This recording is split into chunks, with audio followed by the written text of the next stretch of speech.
Good morning. Welcome to the Thurston County Board of County Commissioners Agenda Setting Work Session for Tuesday, April 6th, 2021.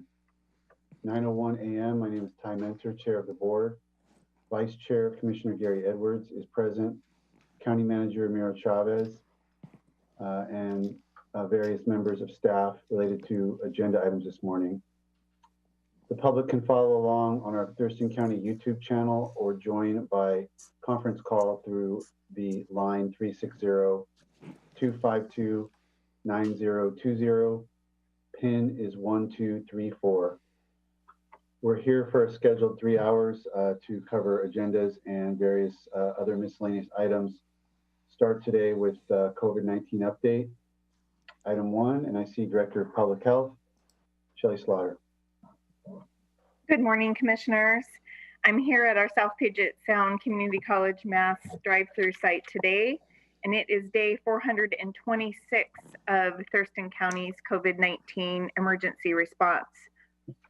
In Washington State, to date, there have been 370,904 people in Washington that have tested positive for COVID-19 and 5,285 Washingtonians that have lost their lives. That includes 7,949 Thurston County residents that have tested positive for COVID-19 since the pandemic began, and 76 people that have lost their lives. We have seen our cases rise over the last 2 weeks. In this last week, there were 166 cases new of COVID-19, which puts us at 98.7 on the governor's risk assessment dashboard for our population size over the last 14 days. In terms of our regional hospitalization, that includes Thurston, Lewis, Pacific, and Grays Harbor counties.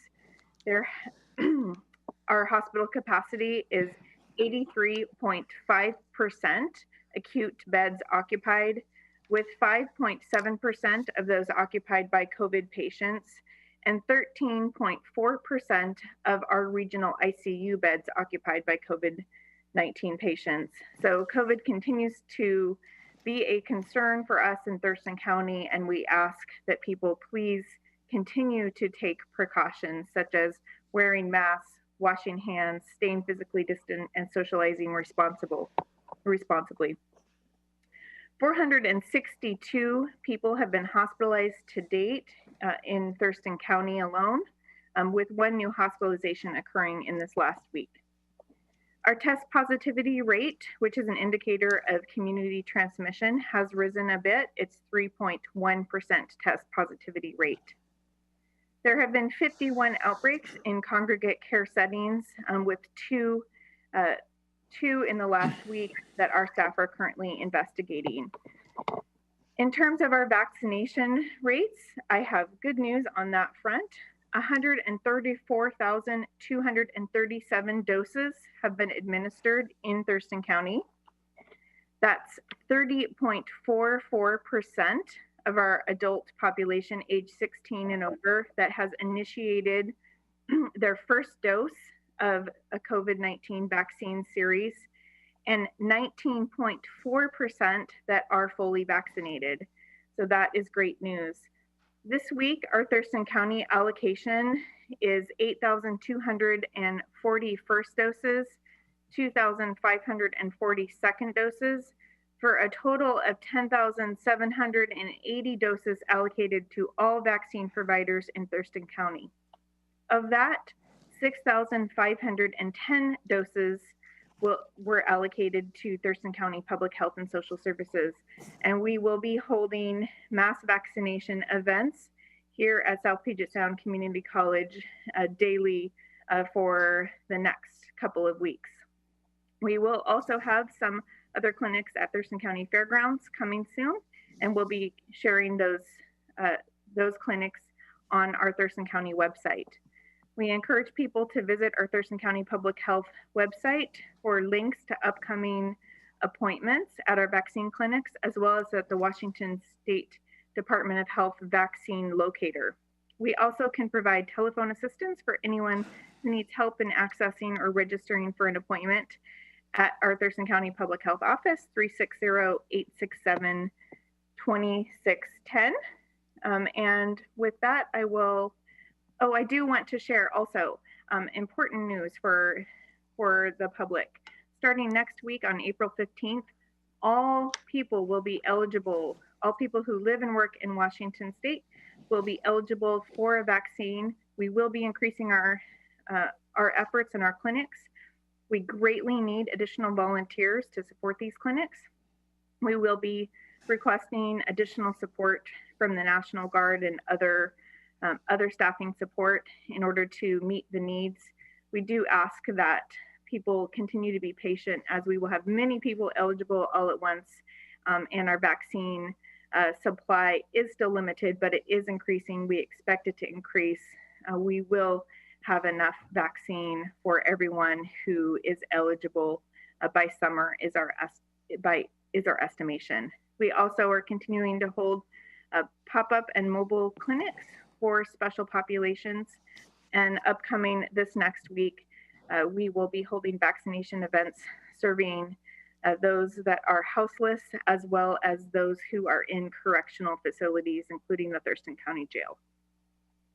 And with that, I will pause for any questions that the board has. Thank you, Shelley. Commissioner Mejia has joined us. I'll start with Commissioner Edwards for questions. Shelley, will you be offering both the 1-shot and the 2-shot vaccines during this period of time? We have all 3 vaccine types available. It depends upon what we are allocated. Today at the South Puget Sound Community College drive-through site that I'm at, we are administering Johnson & Johnson today. Tomorrow, I believe, will be Moderna, and then another day will be Pfizer. So it really depends upon what we have available. We do anticipate that while we have Johnson & Johnson, which is a 1-dose series available now, that there is a manufacturer shortage that we expect will be impacting Washington's allocation of Johnson & Johnson in the next couple of weeks. Okay, thank you. Commissioner Mejia? Yes, so I have a question in regards to the vaccination events that are being held right now. Are those filling up quickly? How quickly are they filling up right now as soon as the link goes live? You know, it really depends. We have seen those appointments filling at a little bit slower pace than they were when there was less vaccine available statewide. We think that's a good sign that more people are able to access vaccine. So today's appointments are full here and filled up fairly quickly. Some of our others have been posted for about 24 hours before filling up. So it really varies. Thank you. For April 15th, when it's open to everyone, 18 and older, I believe, how many additional volunteers are you going to be needing? Thank you so much for asking that. So it takes about 100 personnel each day that we are operating a mass vaccination site. As we anticipate being able to serve people at both the Thurston County Fairgrounds site and the South Puget Sound Community College mass site, if we have enough vaccine, we would love to be able to offer both those sites daily in the future. That would mean that we would need approximately 150 volunteers each and every day to support those efforts. So we greatly need and appreciate volunteers. And if people are interested in volunteering, it's very easy. It's a lot of fun. It's a very historically significant experience for people to get to participate in. Those that have not received a vaccination yet may be eligible to receive a vaccine. And they can do so by visiting the United Way of Thurston County website, and that is unitedway-thurston.org.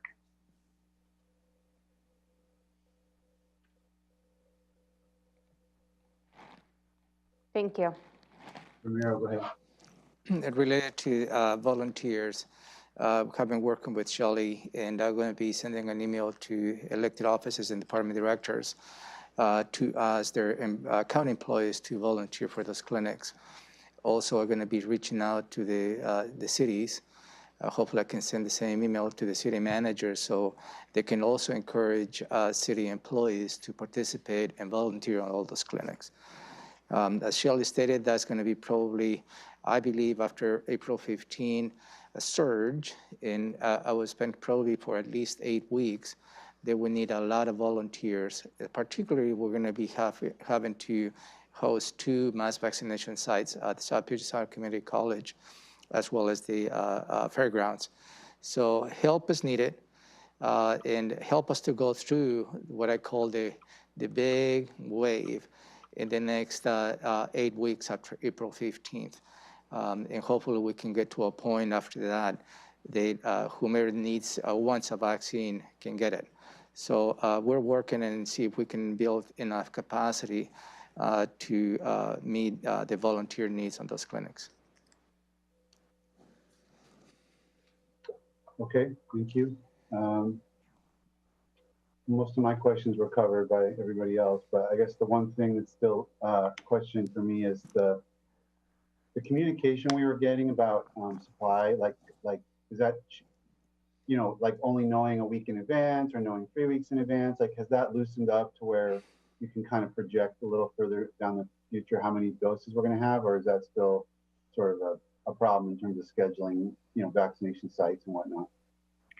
Yes, that has greatly improved. We now receive a 3-week allocation from Washington State Department of Health, and our department works closely with our vaccine providers to help to prioritize and allocate where the vaccine supply goes in Thurston County. So we do have situational awareness of how much vaccine is coming to our county and who has the capacity and plans to distribute it. So it's based on that, and I'm not just talking about the county, you know, allocation, but all the different providers. We're only, what, 9 days away from April 15th. Are some of these providers putting out appointments for this sort of, you know, the opening of the floodgates, so to speak, or is that going to happen, you know, next week or the week after? All providers that have vaccine are required daily to report that into our state system, the vaccine locator. So if someone visits that now, they can see multiple clinics upcoming to make future appointments as well. I don't know if every provider has done so. I know that we at Thurston County Public Health at our mass sites still have some additional future sites to post. And the way in which the 3-week allocation process is working is still new. We just started that a couple weeks ago. So the timing of when we get that next 3-week allocation yet really guides how far out we can plan. But people can't make future appointments after April 15th right now. I guess I'm just wondering, is it worth the public, is it worth the public checking in with their local pharmacy or healthcare provider to see if an appointment is available for post April 15th, or is that something that most folks are not going to have, most providers are not going to have? It sounds like a few might, maybe worth checking in. Yeah, I would encourage everyone to look ahead and see if they can make a future appointment. Again, we do expect that after April 15th, that there's going to be many more people that are eligible. And our vaccine supply that I shared, we have this week of approximately 10,000 or so doses, is what we would still expect to have next week. So there is going to be a mismatch between demand and the people who want the vaccine and their ability to get an appointment next week. So I encourage people to look ahead. But if you don't see appointments next week, you can expect that you'll see those ongoing and much more available going forward. Okay, Ramiro, did I see your hand again? Yes. Maybe, Shirley, you were talking about providers in Thurston County. Can you remind us again how one become a provider in Thurston County? Yes, so Washington State Department of Health approves vaccine providers. So our local public health department does not have a role in granting applications or approving new providers. So that's the role and responsibility of Washington State Department of Health. And if there is a healthcare provider that wants to distribute vaccine that is not already registered and approved, then they may apply through Washington State Department of Health website. Thank you. Thank you, Shelley. Oh, you have something, Commissioner? Yes, sir. I have one more question, if I could, please. Yes, sir. Shelley, could you comment a bit on maybe the variant issue? And what I'm kind of specifically getting questions on from the public is, in the past, we've had flu shots right along, and sometimes they're kind of right on, and then other times they're, I don't know, 40% or efficient. And how does that play into this whole scenario that we're in today? Are these variants going to be mostly covered, not covered? So could you give us just a little breakdown on that? Sure, I will do my best on that. There's really a lot we are still learning. As you know, we reported a couple of weeks ago 2 variants of concern identified in Thurston County, and we continue to see variants of concern develop throughout Washington State. And we do know that some of these variants may make the vaccines a little bit less able to protect people against these variants. But we also know that the vaccines that we do have are providing protection against people in experiencing severe illness of the disease and hospitalizations and deaths. So that's good news. They're very effective in doing that. In terms of going forward, as more variants of concern continue to develop and be studied, I think that we'll be learning more about the vaccine effectiveness and how that may change vaccines going forward in development, or how that the existing vaccines may be modified in the future. We just don't know yet. Okay, thank you. Strongly encourage people to get vaccinated. It will give you good protection against the strains that we know are out there. Okay, thank you, Shelley. Appreciate you. Thank you. Item 2 this morning is homeless strategies update. I see. Keely is out of the office. I think Tom is going to cover this, I believe. Tom? I see Tom. Yeah, really, good morning. Tom Webster with Public Health and Social Services. As Ramiro said, Keely is out today, so not much of an update. I will report that our request for proposals for our applications closed on Friday, April 2nd. And so we received approximately 65 applications for various sources, primarily for homeless services, also for community development block grant, treatment sales tax, and a few other programs. So we are starting the application review process and scoring of those applications. So that is moving forward. So we're happy with the number of applications we received through that process. We'll talk later today about kind of the scattered site proposal, so I won't go into that now. But that's the update I have for you this morning. Commissioner Mejia, question for Tom? No questions at this time. Thank you. No, sir. Nope, me neither, Tom. Thank you. Great, thank you.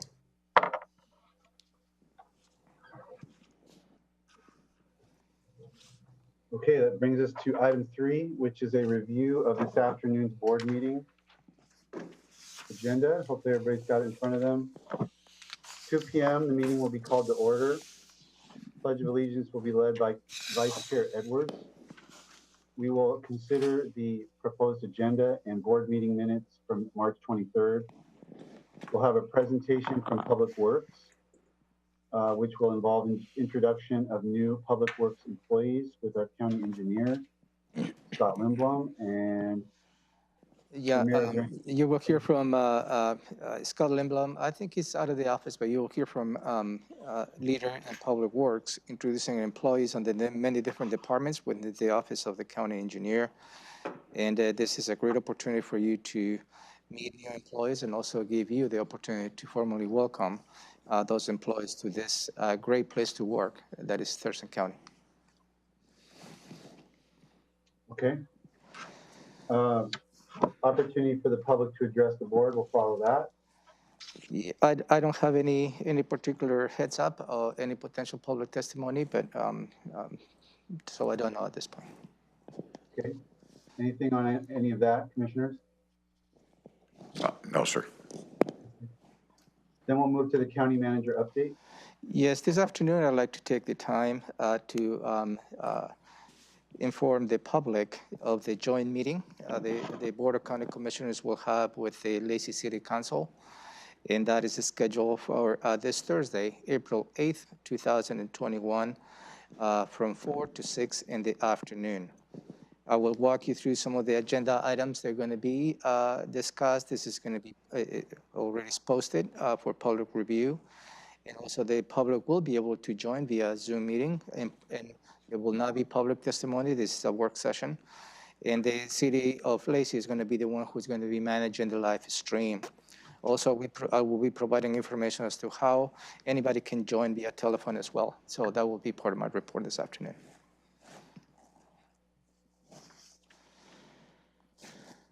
Is there an agenda that's posted on that, Ramiro? Yes, it has been posted, sir. And if you like, I can probably give you a copy, but it has been posted. Yeah, I'd like to see that. Yeah. I'll find it. Thank you. Yeah. Okay.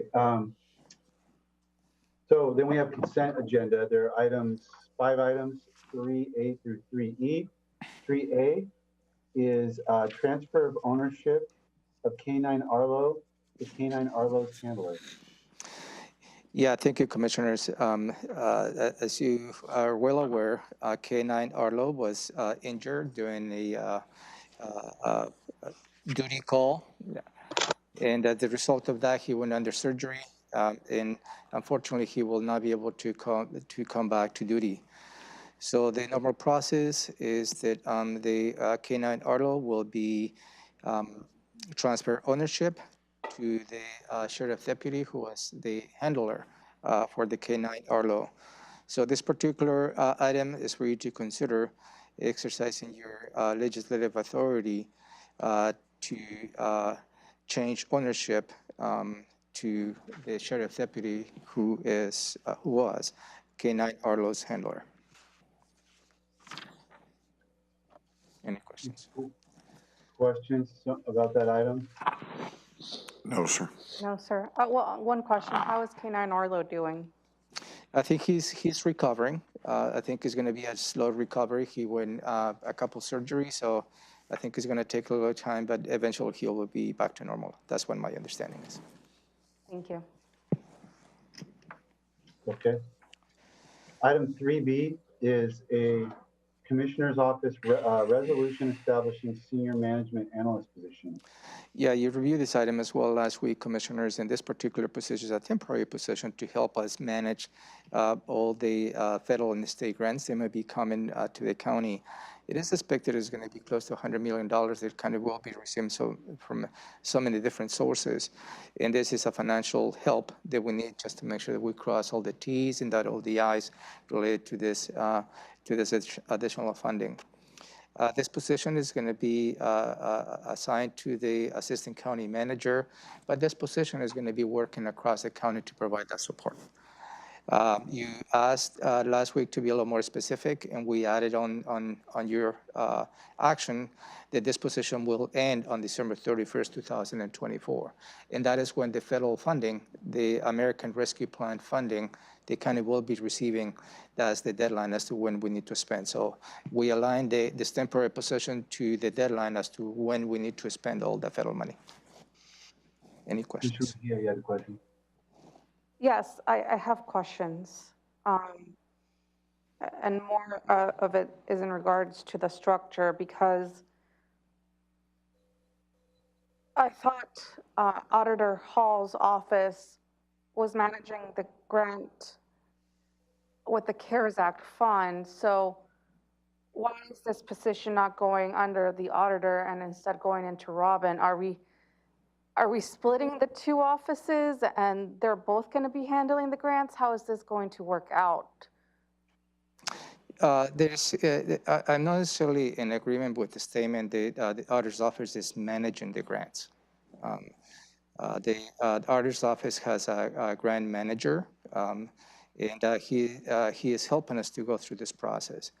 The responsibility on making sure that we meet all the requirements with the State Department of Treasury, it relies on the county.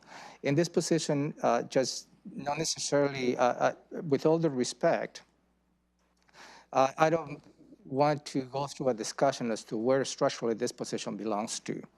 I had a conversation with Mary Hall yesterday, and I explained the purpose of this position, which she was also making an argument that should be assigned to the auditor's office. I respectfully disagree, and I believe this position is going to be available to make sure that we meet all the requirements of the money that we receive from the federal government. So that's probably the best answer I can provide to you, Commissioner. Commissioner Edwards? Yes, I guess I'd just like to ask a question. Is there any reason that the two offices can't work very closely together? I mean, are you assigning somebody to be the boss? Is that what we're discussing here right now? And that is a great question, Commissioner, because this is not the intent that is going to be a silo approach. This is going to be a resource to not just the auditor's office, to all the offices who are going to spend the federal money. Just think about this. Also, as part of the proposal they have provided to you, there is going to be external grants. They may be assigned to you. So we need somebody who also can build a bridge with external individuals just to make sure all the paperwork that's submitted to be reimbursed are adequate. So I'm not suggesting that this position is going to be just doing work in the office of the county commissioners. No, that's not the intent. This position is going to be helping the entire county in making sure that we spend the money adequately. Thank you. Okay. I'm sorry, I guess I'm just confused. Because and maybe this is an issue that me and Ramiro can talk about later. But my confusion stems from, I thought it was the auditor's office who kind of went through the whole, alongside with Robin, of course, that went through the whole management of the funds, and that, when the CARES Act money came through, and making sure.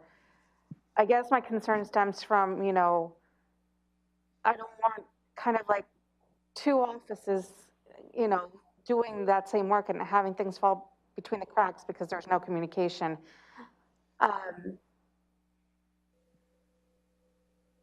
But I guess since, this is, I'm more than happy to talk with you offline. Yeah, I will. Ramiro. Yeah, thank you, Commissioner. I will be curious if you receive any feedback that perhaps there is no communication between the Commissioner's office and the auditor's office.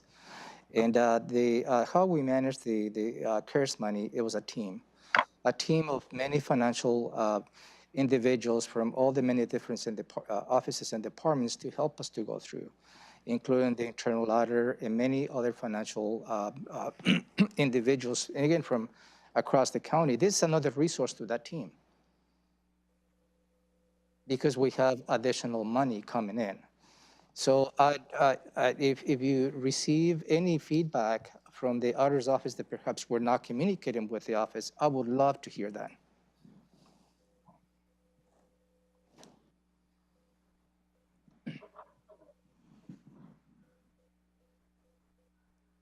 So that's the only thing that I can offer at this point.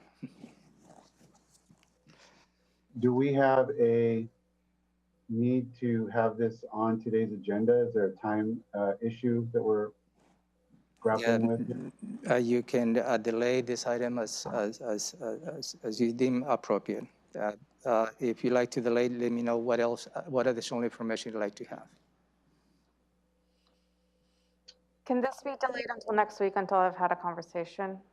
And I've Yeah, gotten some things cleared up I for, guess you're probably struggling with what I struggled with a couple of years ago, which was understanding that our financial services component is kind of broken up in Thurston County and other counties, but there are other counties that it's not. I know when there was a charter discussion Yeah. about creating a new government, some counties have consolidated these functions and created a consolidated budget office. So there is a structural quirk that the outsider coming in doesn't completely understand how it's broken up. So I absolutely understand the confusion, and I would support delaying this item for a week so Commissioner Mejia can have, and myself, frankly, I mean, I wouldn't mind to talk, to look a little more at this. I mean, this didn't come up as a question last week, so I wasn't really thinking about it. But if it's okay with Commissioner Edwards, can we put this off for a week?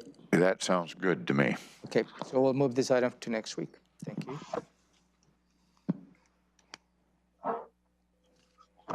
Okay. Item 3C is a reappointment to the Board of Equalization. Yeah, for your consideration, Commissioner, is for you to reappoint Mr. John Graver to the Board of Equalization as an alternate member for the term of March 1st, 2021 and March 1st, 2024. And I believe he has been served as an alternate member to the Board of Equalization in the last term as well. Any questions on Mr. Graver's reappointment? No, sir. no, sir. Okay. Items 3D and 3E are voucher lists. Any questions from the board that need to be addressed on those two items? No, sir. No, sir. Okay. That'll bring us to department items. 4, Central Services, bid award for Courthouse Building 5 parking lot. Yeah, thank you, Commissioners. You reviewed this item last week in detail. And for your considerations is to award the contract to Becker Blacktop LLC for a total amount of $84,839.70. That will include the base bid and alternate bids. It also includes the sales tax and the 10% contingency. This funding is coming from the building reserves. And I believe the board, majority of the board, decided to keep this item for your final consideration. Commissioner Mejia, anything on this item? I don't know, we have, I guess, just a lot of thoughts and questions towards this project.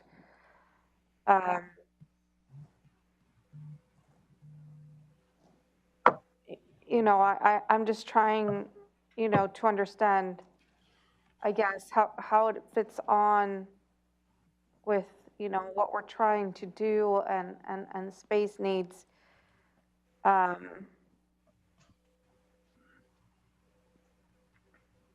And this is for, I believe you said the auditor to use during this election cycle, Ramiro? No, the need to repave the parking lot of Building 5 has been a need for the last couple of years. And I believe Commissioner Menser stated last week that last year was a robust conversation about this particular project among the board members. So this is, I believe, a facility that needs to be replaced. That's the parking lot, but not necessarily that is for the auditor's use. That's not really the intent. Then this parking lot needs to overlay, and the auditor's office is utilizing the first floor of Building 5 temporarily until the end of November of this year to get through the election cycle. So, but again, to answer your question, Commissioner Mejia, it is not a benefit to the auditor's office. It's just a facility that needs to be replaced. Thank you. Commissioner Edwards, something on this? Yes, sir. I believe the maintenance plan called for 100 and up, I don't know, I think the budgeted amount was 150,000 if I remember right, but that's right. I mean, my concern is that we don't know what we're going to do yet. And we don't have a total plan. And I went over there and looked at parking lot over last week, and I really don't see where the big problem is. I realize it's not 100% even, but I didn't see any big cracks or holes. And I wonder if there isn't an even better way. I want to compliment staff for trying to squeeze that price down as much as they could. But if we were gonna do this, why couldn't just a simple overcoat to keep moisture from getting in if there is any cracks? I didn't really see that there was any problems with this, and I hate to have an expenditure of this much money when we don't really know what we're going to do with the building or the site. I could envision something in the future that might have a courthouse complex sitting right there. And to do that, that would have to be tore down and all tore up. So I think this is a little premature for what we really need. I'm not saying we might not need to fix it if we come to a plan that calls for a long-term location of personnel in that particular building, but I just don't think we're there yet. So that's why I'm opposed to it.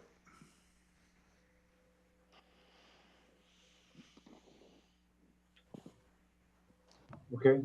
So do we have, I guess the question is whether whether we're leaving it on this afternoon's agenda. I mean, my 2 cents, I guess, is that I wrestled with this last year and narrowly came down on the side of proceeding, and there's really nothing that's happened that's changed that would change my mind. It was a tough decision last year, but I made the decision. Nothing's really changed. In fact, it's gotten better because it's gotten a little bit cheaper, and so I'm not really anywhere different than where I was, but I certainly understand. I think it's I'm not going to twist anybody's arm because I think it's the arguments that are being made are reasonable. So I guess just what the board's will is at this point.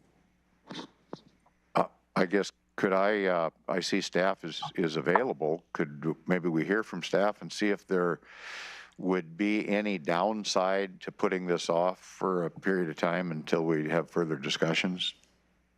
Yeah, Mary, is there? Yes, I'm here, commissioners, and all what I can say is that this building is the newest, the best building we have on campus, and looks like this building to put under demolition will be probably not the very fast solution. And commissioner is pointing that it's not even and looks not so bad. The problem with asphalt is that as soon you have alligator skin problem, the rapid deterioration is coming every year, every winter, every weather event. And simply not taking care of it leads to much larger job later. We're talking about compaction, about sustaining the base. And in my work with this engineer help I had on project, I think we have options, but for sure this road must travel. The path of accessing through center of lot requires ingression and requires to fixing the catch basin settings because those are loose right now. So from technical point of view, we delaying this project. We had heavy traffic with credit union. We still may have heavy traffic, depends who will be there, but it will by next at least 15 years of resolution for this site. So this is my voice to sustain the project, but of course I will rely on your priority system. So thank you. Is it a situation where it saves us money to do it at this point in time versus it getting worse? Kind of like with road maintenance, or we hear that, if you gravitate to the next level of repair, it's like 10 times the cost, or is. When you look around, our campus really is a sign of waiting and hoping that there will be something better. And this building parking lot is another scenario where we hoping that we can sustain, but each maintenance project has timing, has money waiting for it, and practically, if it's approved, it's really approved because it's making sense. So I'm just bringing to your attention that this parking is waiting for day in court right now, and this is time to take care of it, take care of our site, take care of our maintenance problems. Maybe Commissioner Mensah, I think you're absolutely on point. And is what you're referring to is deferred maintenance. And when with deferred maintenance, the cost doesn't get any cheaper, and the issue becomes a little bit larger. As Mario stated, the alligator cracking is an evidence that we have issues with the subsurface. Whether the long-term plan of this campus includes demolition of that, but that is going to probably take years even just to get to a point of a decision point by the board, if that is the case. So in the meantime, there is a facility I believe that we have the responsibility to keep up with. And this is one of those projects that that we need to do, because on the flip side, we have also been criticized that we don't keep up with the maintenance of the campus itself. So so we're trying to move forward on what I believe is some of the responsibilities that we have to maintain the assets that we have. And deferred maintenance is more expensive down the road. Commissioner Mejia's got her hand up. I was going to say kind of along the same lines of what County Manager Chavez said on, just from hearing this, it's, an effort to update the assets that we currently have. And that's something I've heard that we're, not doing that. And if we see more projects down the line like this, I'm more than willing to support in an effort to keep up to date with what we own and take care of what we have. That's very important. I don't mind having this matter on the agenda today. Yeah, could I comment? Yes, sir. I do think there's a difference between this lot and a street or county road or highway that needs to be fixed. I think the project is going to call for completely redoing this parking lot. And I think staff has come up with a good price to do just that. But I just don't think that it's going to cost that much more, because we have sealed it recently, and I think it's going to need to be dug up anyway and leveled out. And if that's not the case, I guess I'd like to hear from staff. I think this is kind of a substantial investment into this parking lot. It's going to be pretty nice and it's going to be level. And I'm not saying it isn't what we need.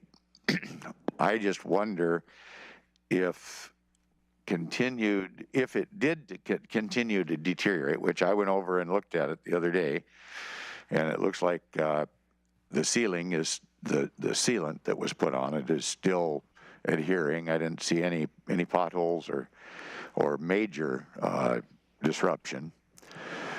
And I think if it was on a roadway, it would be much more detrimental, and the costs would multiply severely if we waited. On this one, I just don't think that it will. I think the cost is going to be relatively the same, maybe a little bit of difference in price on asphalt because of the oil price that's going up. But I continue to wonder if we truly have a good plan in place, and that's my concern. So that's really my concern at this point. And I just don't. I'd like to hear from staff if it did break down, would it take more work to fix it if we waited a month or not? I don't know that a month is going to cure it, but we're going to have some conversations about what we're going to do here at the courthouse, and I just think that could be part of the conversation. That's all. If I may add, the idea is that as soon as you have alligator cracking, this is a sign that it's time to take care of it. And I want to say that indeed there may be confusing situation because there's a brand new job done on drive-through, and this asphalt is in good condition, and we are not touching this. But this area between accessing the lot and exiting the lot, this whole passage has those cracks and has a really need for repairs. And of course, each year we can wait, but each year this alligator cracking goes into total destructive outcome of it. And it doesn't mean that we're saving money. Even if we're saving time, it's still money. And I'm relaying your decision, but I have strong feeling that situation we had last year on this parking lot is worse this year after winter. So next winter will be even worse. I mean, it will be even worst case scenario. So this is my observation. Thank you. Oh, okay, then, Chair, I'm recognizing comments from staff because I know that he is very concerned about the county dollar and how we're doing business, so I'm fine with it being on here. Thank you. Okay. Thank you very much. I guess I had a last question. Well, a comment and then a question. Comment is that I think last week we got into the fact that this is timed out. It's not like we kick it 90 days or 180 days. It's timed out so that the work can get done in the proper season for these projects. So we might be waiting a whole nother year if we don't kind of move the process forward. And secondly, I guess the question is, I don't know that we've really gotten related to this project this year. We really talked about the building reserve and where, just in the sense that money goes in there for building reserve. We know it's inadequate to meet all the needs of the buildings, in the campus. We've talked about that, but I guess is expending this money on this project, knocking some other project, that's lined up in the building reserve for the building reserve, or is this the kind of project that's gravitated to the top of our list of things relative to what other things we might spend the building reserve funds on? And maybe I can answer that. The building reserves we have many different funds, and is allocated by building. By building. Okay. Yeah, so building 1 has a building reserve, building 2, and every single building has a building reserve to address the needs of that specific building.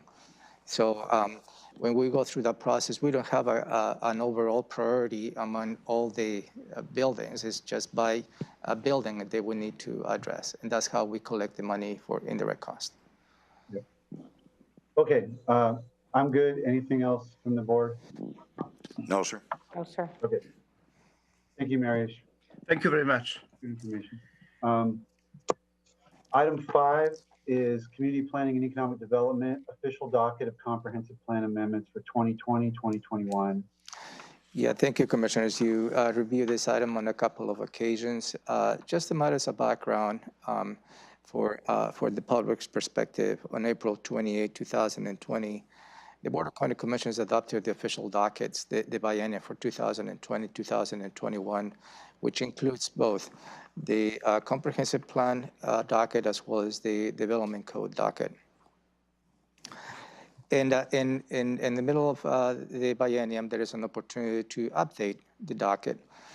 And we receive applications through November 2020, where those applications were submitted to the board for consideration. It was the board decided to include two elements. One is the Beaver Creek on the comprehensive plan docket, and the other one is the emergency housing ordinance on the development code docket. That decision went through a 20-day public review. The staff provided you with a feedback as a result of the public review on that work session on March 24, 2021, and the board decided to go ahead and move forward and amended the docket without changing the priority of the docket that have been established since last year. Meaning, those new items will go to the bottom of the list. Last week, when you reviewed this item, we had a single item. The board will approve the revisions to the 2020-2021 comprehensive plan docket, as well as the development code docket. And it was a suggestion by Commissioner Edwards to split those two items for your consideration. And that's what you have today. This item 5A is the revised action for the 2020-2021 comprehensive code plan docket, which includes the Beaver Creek land. And item 5B is to revise the 2020-2021 official development code docket to include the emergency housing ordinance. And Maya Tebow is here to answer any questions or perhaps correct me what I just stated. Good morning, Commissioners. Maya Tebow, Senior Planner. I have nothing to add on top of County Manager. Okay, I guess we can go item by item, I guess. Any questions for Maya on 5A, the Beaver Creek Land Use Amendment proposal? No, sir. No. Nope, okay. And 5B, the Emergency Housing Ordinance proposal? No, sir. No, sir. Okay. Me neither. Thank you, Maya. Those will be addressed this afternoon. Bringing us to public health, item 6, rent assistance contract with Department of Commerce. Yeah, you also reviewed this item, Commissioners, and this is an agreement with the State Department of Commerce to receive $10,210,000 for rental and utility assistance.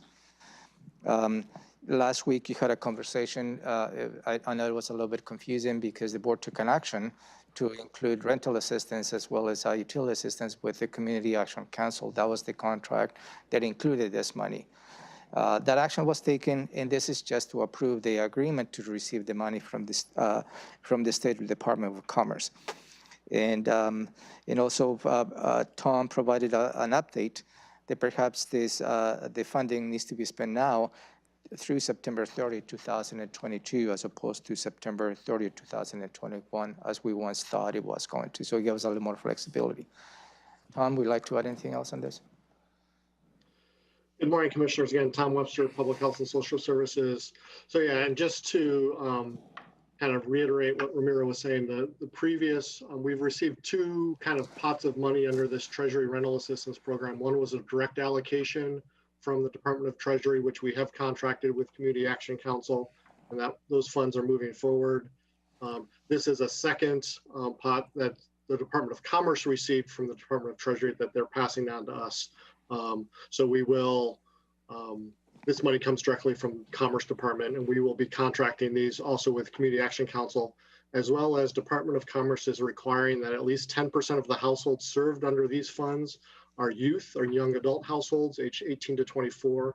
So we also intend to bring you an AIS in the near future, asking to contract with Community Youth Services to meet that youth requirement that Commerce has added for these funds. Okay, thanks, Tom. Any questions from the board? Yes. Go ahead. This is COVID money, is it? Is that this is some of that pass-through money that has to do with this problem or this COVID relief? Yes, this was passed the part of the relief package that Congress passed in December of 2020. And I guess my follow-up would be maybe to the county manager, is this probably an example of how we're farming out money to different entities within the county to do different things? Here, you know, we're talking about health and through the health department, and maybe other things through the financial end of things. So this new person we're talking about, is that kind of, they'd be overseeing this type of activity as well to make sure that we were on course as far as spending and on time and in the right areas? Yeah, that is, going back to the previous item that you delayed for next week, that is the intent, is so many pots of money that are coming our way that I believe we need to have somebody dedicated just to make sure we exactly what you stated, Commissioner, to meet the requirements. And in this particular case, yes, going back to your initial comment, Commissioner Edwards, this is an avenue as to how the county is providing services to those citizens who are in need. Because if we were to implement those programs internally in the county, will be extremely cumbersome. And really, we don't have with all the respect, the expertise to send those to the community. That is why we have partnered with Community Action Council, Community Youth Services that is coming up, and the other side of the spectrum we have with the Thurston Strong as well as United Way. And those are the organizations that are really understand a little bit closer the needs of the community, and they already have a system as to how they can help us distribute this money. So, and that's probably additional explanation to initial comment. I guess maybe just one other thing on that topic. Then Darren Bennett is our internal auditor that makes sure we get all this stuff right. Is that right? Darren Bennett is the financial services manager. Maybe what is what will help is Brandon Weber is the internal auditor. Okay, whose shop? Darren works down at the auditor's office. Where does Brandon work? Brandon reports to the internal auditing committee, which is includes the county manager, the county treasurer, and the county auditor. Okay, good. Thank you. Yeah, and Brandon Weber, the internal auditor, is part of the team that I was discussing earlier. So it's all this team that are making sure that we meet the requirements of the many different funding.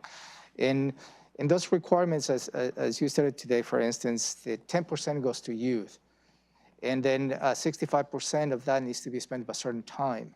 So each of those allocations has a specific requirements. And that's what I believe we need, just additional extra help to make sure that we meet those requirements of the state federal grants. And the ultimate objective of this is to make sure that we avoid any potential future audit findings. Okay, thank you. So I'm sorry, did we get off topic? Because I thought the money that we sent over here was sent to Community Action Council, but I just heard Ramiro mention Community Youth Services, Thurston Strong. So is that something? So yeah, no, we went off topic. You're right, Commissioner. It was more elaborating on the initial comment that Commissioner Edwards stated that we partner with organizations as to how they can help us to distribute the money that we receive. Okay. Yeah, but you're right. We went off topic from this one, yeah. So this only went to Community Action Council, is that correct? That is correct. Okay, thank you. So we do intend, sorry, just to jump in, we do intend to give some of this money, around $1 million, to community youth services. So the bulk of it will go to Community Action Council.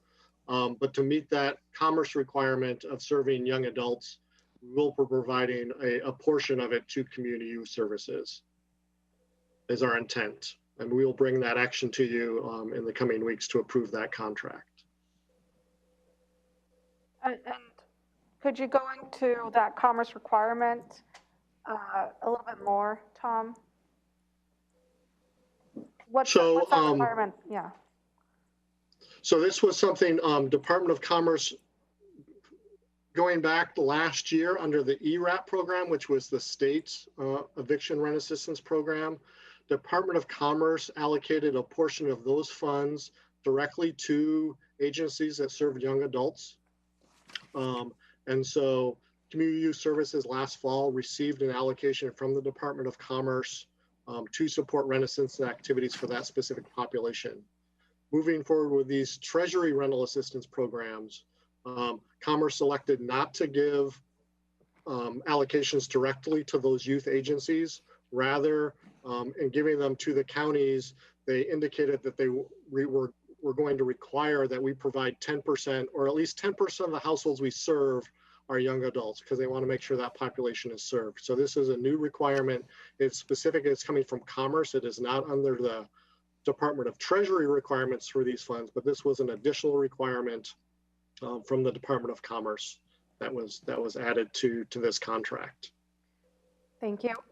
And why are we choosing Community Youth Services?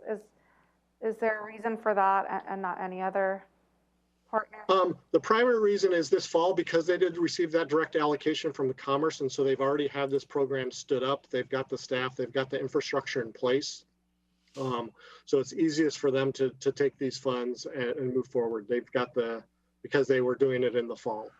And they're the organization that's best positioned to move forward rapidly with these funds, because they have that capacity developed. Could I get one question, sir? Yeah. Tom, what's the top age group? So when you talk about serving youth, is it like from 14 to 21 or 25 or 18? What's the span of? Yeah, so this is, the young adults are for 18 to 24 years, so up to 24 years of age. Okay, could we get credit, just for an example, on the rent assistance that we're sending into other areas if there were young people being assisted in that category? Would that maybe help towards solving that match issue? Okay. Yes, so if Community Action Council does serve, right now they are serving those because we don't have a contract with Community Youth Services. As CAC is serving applicants, if the head of the household is under 24, then we are counting those towards our 10% target that we're trying to reach. So any organization that serves a young adult household, we compile all those in our reports and they will count against that 10% target. But CYS, their programs specifically target that population, and so it helps us assure that we meet that target by working with CYS. If that answers your question. Yeah, it roughly does. I mean, I know there's other groups, Boys and Girls Club out there, for an example, and I don't know what the age cutoff on theirs are either. So I just thank you for that info. And this would be for who's the head of the household. So it's not necessarily that there are young adults or there are young people in a household.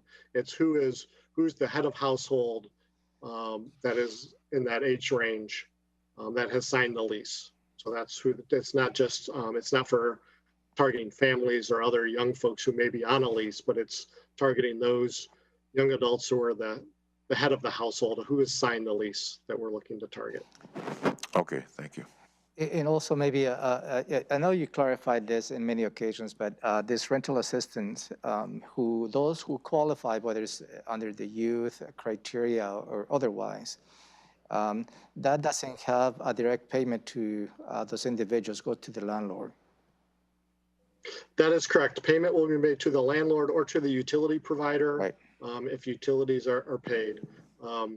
There are, I will say, under the Treasury, there is a very limited ability, if special circumstances apply, it is potentially possible for a payment to be made directly to an individual, but it is unlikely.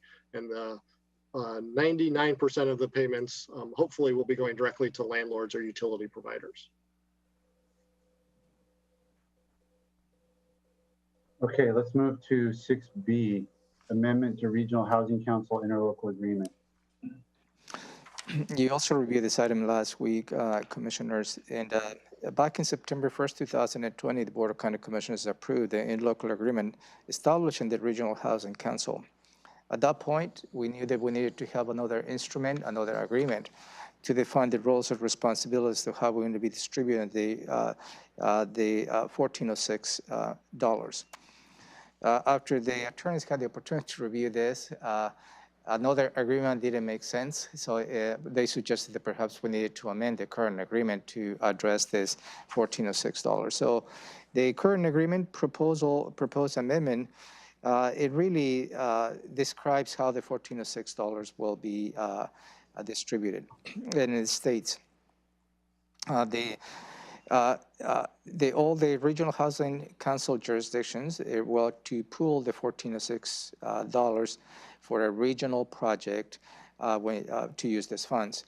The regional housing council will make recommendations on projects for funding, and each of the RHC member jurisdictions will endorse that project before it comes to the Board of County Commissioners for a final approval and decision. That's really the gist of this proposed amendment on the Regional Housing Council agreement. Any questions? Commissioner Mejia, No questions at this time. Commissioner Edwards? No, sir. Okay. I just say that this is things move slowly in the housing land, which is frustrating, and I get that, but I think this is a very significant step forward, responsive to community desire for the jurisdictions to work together and use our tools to try to create bigger impact with our projects. And hopefully this is going to result in something very significant. So glad to see this moving forward. Anything, Tom, before we let you go? Okay, we're off to Public Works. Thank you, Tom. Great, thank you. Item 7 is Public Works, resolution and call for sealed bids for the Vale Road Improvements Phase 2 project. I see Marcus is here. Yeah, you also review this item, Commissioners, and this is for you to authorize the call for bids to secure a contractor to reconstruct portions of Vale Road Southeast. That will be from 138th Avenue Southeast to 153rd Avenue Southeast. This particular project will cost just about $2 million. And the county has received $1.7 million grant from the County Road Administration Board, and the $300,000 remainder will be as a match, which it will come from the County Road Fund. Marcus is here to answer any additional questions you may have. Any questions from the board members? No, sir. So this is from the county. I'm still trying to get my head wrapped around the two please funds. do. I apologize. It's from the county road fund, or is it from the traffic impact fees fund? This will be from the $2 million. We have $1.7 million from the County Road Administration Board. That's a grant from the state. Okay.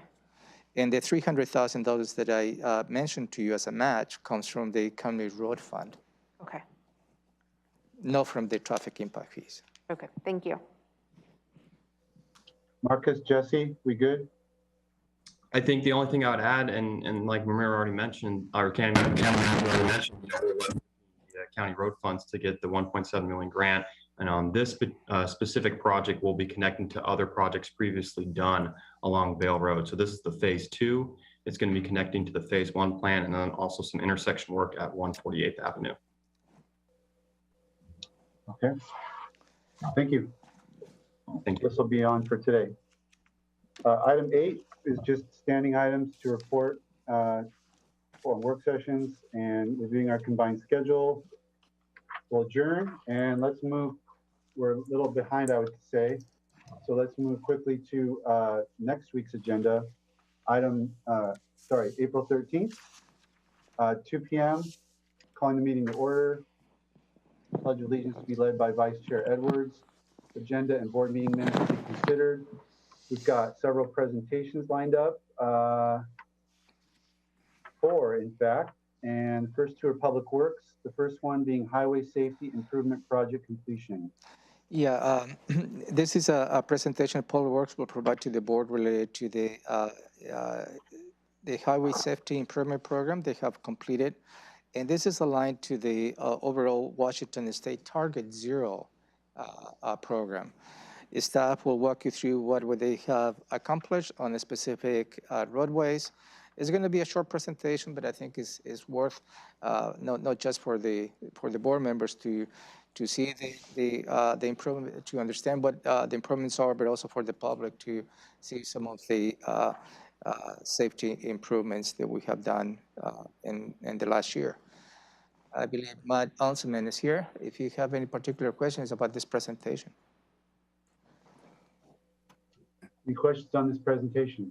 I don't have one on the presentation, but could I bring your attention to something under call the meeting to order area? Yes, sir. We usually split that, the flag salute, and I see I'm doing it today. Oh, I see. Okay, I see what you're saying. so that would be Commissioner Mejia, which should be listed. Commissioner on- Mejia will be next week. Thank you. Okay. Yeah. Got it.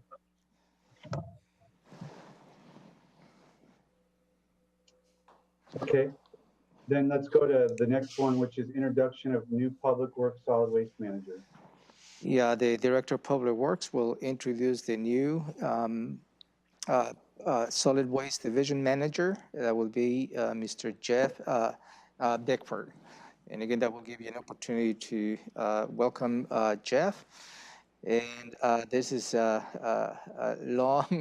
long recruitment process that I'm particularly glad that we got to the point of having a good individual come in and join the county team.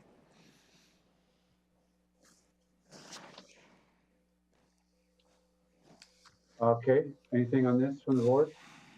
No, sir. Then we will have Mary Ann Clear regarding new pretrial services employees. Yeah, she will be introducing Ms. Grace Burkhardt, and she is the new pretrial services diversion officer. Yes, and the last one, if I may, the Patrick O'Connor, the Office of Public Defense, will be introducing Ms. Maria Gallo as a social services specialist, and that is the position the board added on the 2021 budget. And also we'll be introducing Ms. Virginia Lawrence-Tom and Sky Friesen as defense attorney twos, join the public defense team. Okay, very good. Next would be opportunity for the public to address the board. And we don't really have anything lined up at this moment. County manager update is number 2. I will follow up with any testimony they may need follow-up this afternoon. Only one consent item, which is the auditor's voucher list, which we'll look at. And moving into the And we will add the amount for next week. Okay, yeah, that's plenty. Anything from the board on anything we've covered so far on the agenda? No, sir. No, sir. Okay. Then we're on department items, and first is Thurston County 010 framework policy. Yes, I will address the items 4A and 4B. This is a briefing the staff provided to the board budget March 17th, where we introduced the policy framework as well as the electronic signature policy. The board had a follow-up discussion on March 23rd, and at that point you give direction to bring an AIS for you to take a formal action on those two policies.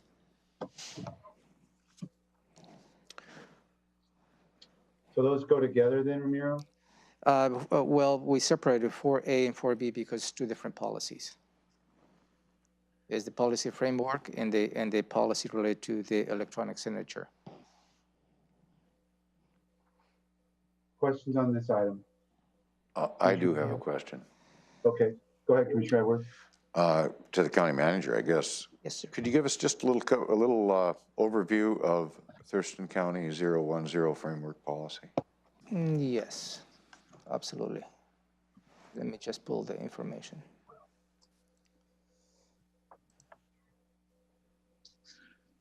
Ramiro, would you like me to give a summary? This is Jetty. Oh, I didn't realize you were here. Oh, go ahead, please, Jenny. No problem. Yeah, thank you. The policy on framework is really just a policy on policy. So its purpose is to just give us a consistent, transparent, standardized approach to developing and updating our policies. I guess, have we had discussions on this issue in conjunction with a signature? Is that where that came in? I just don't We recall the did. discussions earlier. Yes, sir. The briefing on March 17th and the follow-up discussion on March 23rd, it was the two items the board discussed. Okay, we discussed them together Yes, sir. and we're now splitting them out. Is that what the deal is? Okay. Yes, it's just the Correct. action that needs to split two different policies. Commissioner Mejia, you're the youngest commissioner. Maybe you recall this a little better than we do. I'm with Commissioner Edwards. I just forgot the framework piece of it. I know I was comfortable with what we heard on that day. I just didn't remember the two different separate components. I remembered both of them. It was, the conversation was geared mostly towards the electronic signature part, and I understand why maybe that, like, the framework policy was kind of glossed over, just because the main meat and potatoes of the conversation was in regards to electronic policy, signature policy. Is the framework policy a new thing, or is it a revamp of an existing framework policy, or is it something brand new to Thurston County? I believe that there was one in the past, but this is specific to Assistant County Manager Robin Campbell starting the Policy and Procedure Committee a couple years ago. And so what we were trying to do is make sure that we had a consistent formatting on all of the policy to include like the statements and the definitions. And so that was part of it, of just actually making sure that everyone knew, exactly what we need to do when we are reviewing or creating policies from here forward. I do have a question on this. Yeah, please go ahead. I guess I missed it I'm kind of with the chair on this. Is there any reason this has to be on for next week? I mean, is there a time element? I don't think it's a time element. And what is it what additional information you would like to have, Commissioner? I just don't know. To be honest with you, boy, it got glossed over in discussion, I think, when we were talking about signature. Would you like me to distribute copies of both policies for your review this week? Yeah, that would help. I guess having not had it, I don't have a good answer if we had something and we're adjusting it, or if we're coming up with new. No, on March 17th, we provided copies of both policies to the board. Currently in existence.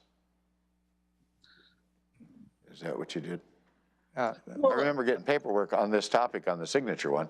I don't remember a discussion on this other portion, that's all. So did we have policy in place? Did we have a 010 framework policy in place prior to what we're going to be voting on here coming up? I'm sorry, I don't understand the question. Is there currently a framework policy, I guess designated 010 framework policy?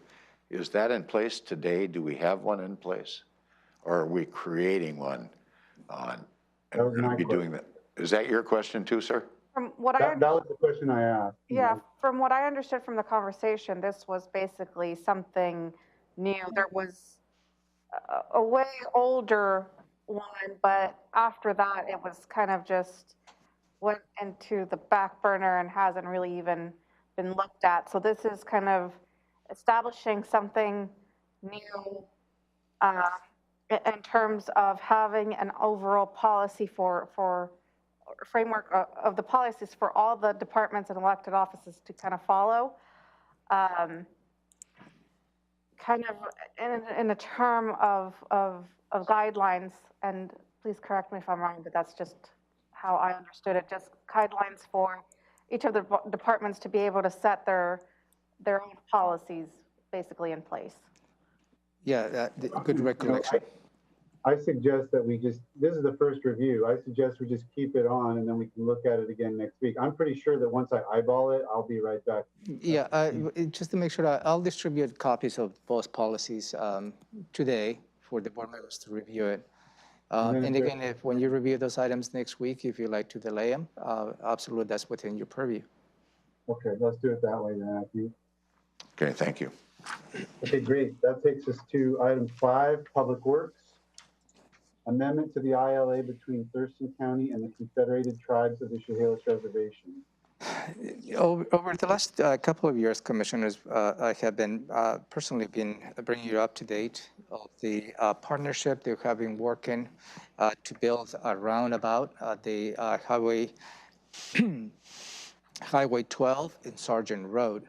That is just about on the location with the Chehalis tribe has some developments going on at that corner.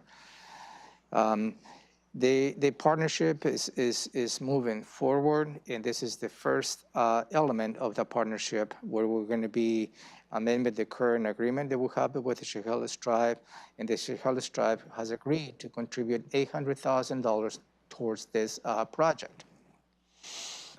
The project is total cost is $3.9 million.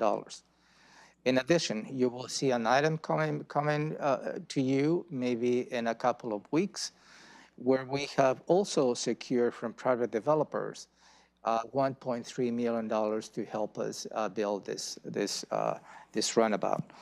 I believe this is a very successful partnership where 54% of the cost is coming from either the tribe or private developers, and the rest will come from the county. And the board made a decision to use the real estate excise tax to put our portion on this project. So I'm particularly excited to see this item coming to your attention. This is just an example of the hard work the staff has just to make sure that we continue to partner in building infrastructure in the county. Any questions? Yes, I have a couple questions. Go ahead, Commissioner Edwards.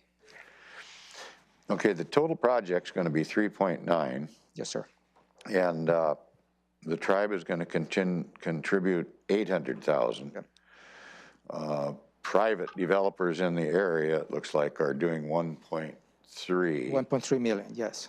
And is that like from traffic impact fees or something, or some formula that was developed, the 1.3? Yes, and it was a law in coordination with the developer. And it's because at this point they have properties nearby the area. They will benefit from this particular improvement by providing direct access to those areas. So, and at this point, they really don't have an actual plan in which they can probably say, you know, they're going to be applying the traffic impact fees.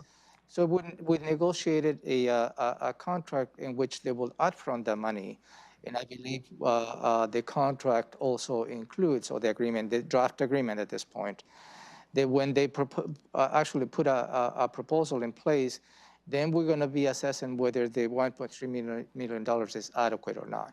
So, and again, this is an attempt to move forward on those improvements without waiting until they have an actual proposed development of those properties. Did I answer your question? Okay. What's the state's involvement on this? It's a state highway. What is their participation? Their participation, at some point, they were going to contribute money to this project. We're still working with them for the contribution. And at this point, considering the pandemic, the state took money away from this project. But again, we're trying to still working with them to see if there's an opportunity for them to continue to contribute. Is there a latecomer fee that goes along with this project for future development in the area? Well, to avoid a latecomers, that is why we have already partnered with the potential private developers that might benefit from this. So there's not a latecomer's fee for anybody that develops further down the road, and maybe adjoining adjacent properties, that type of thing? Not at this point, sir. So how much are we trying to get out of the state? That it isn't adding up right to the total project. I believe at some point they had a contribution of $250,000. God, that seems kind of puny for the benefit that the state is going to get out of it too. Aren't there traffic flow benefits to the state highway that are going to be possible here? I think the benefit of this improvement is to the area, is to the development of the area. Okay. I don't necessarily agree that it's a benefit just to Highway 12. The Highway 12 is the main thoroughfare, obviously, but this runabout benefits the proposed development that is current in the Grand Mountain area. Okay, so we're talking about amendment number 1 to an existing interlocal agreement that's already in place? Right. And if we sign on to this agreement, which I think it's a good step, are we locked in somewhere along the line, or if everything falls apart, the tribe will get their money back and it'll be stuck the way it is? Is that what's going to happen here? If everything falls apart in terms of, help me understand your comment of the falling apart. Well, I'm just wondering about the traffic impact fee portion of it. I mean, it's kind of, we're using REAP funds for a portion, I heard. Right. And how much money is that? Is 1.8 million. 1.8 million? Yeah. And we don't have any other avenue for additional funding that we might be able to come up with? I guess I'm trying to save as much as the county taxpayers' money as I possibly can for future projects as we move ahead, that's all.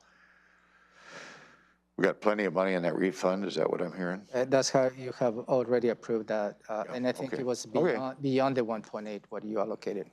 Okay, good enough, I'm good, thank you. I have a follow-up question in regards to, so if the state decides to play ball on this, I mean, is there a certain amount that they said they were going to put before? Is that going to take the burden out of the county to be less? How is that going to work? Yeah, the latter. The county will benefit from that contribution.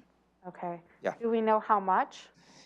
In the initial statement, I believe was close to $250,000. So if we get that contribution from the state, it will be about that amount.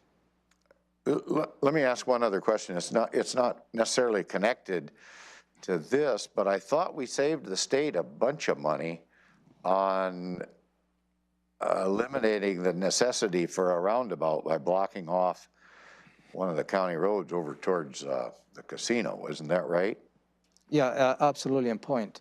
What you're talking about is the state had plans to build 2 runabouts, one on Highway 12 Moon Road and the other one in Anderson Road. And the Anderson Road is the one who provides main access to the Chehalis Casino, Chehalis Tribe Casino in the area. So the proposal was if we were to block, I believe it's 183rd, maybe, eliminated the need to build a runabout on Moon Road and Highway 12. The board took an action on that. I believe this roadway is closed. No construction occurred on Moon Road and Highway 12. And I believe the runabout on Anderson Road is nearly completed. So you're tracking absolutely on point as to some of the connections between the state projects. Do you recall how much it was going to cost to do that roundabout on Moon Road? I do not recall. I mean, I think it was several millions, though. I don't know. I just remember talking about it, but it seems like they're kind of they're squandering, here we helped them out a bunch and they don't want to return the favor almost. Is that what I'm hearing? That has been, I don't know the proper term to use, but. That has been my argument with the state. So we helped them and now it's a done deal and they're walking away from being a part of the party. Is that it? Yeah, the staff that I'm dealing with the state perhaps don't have really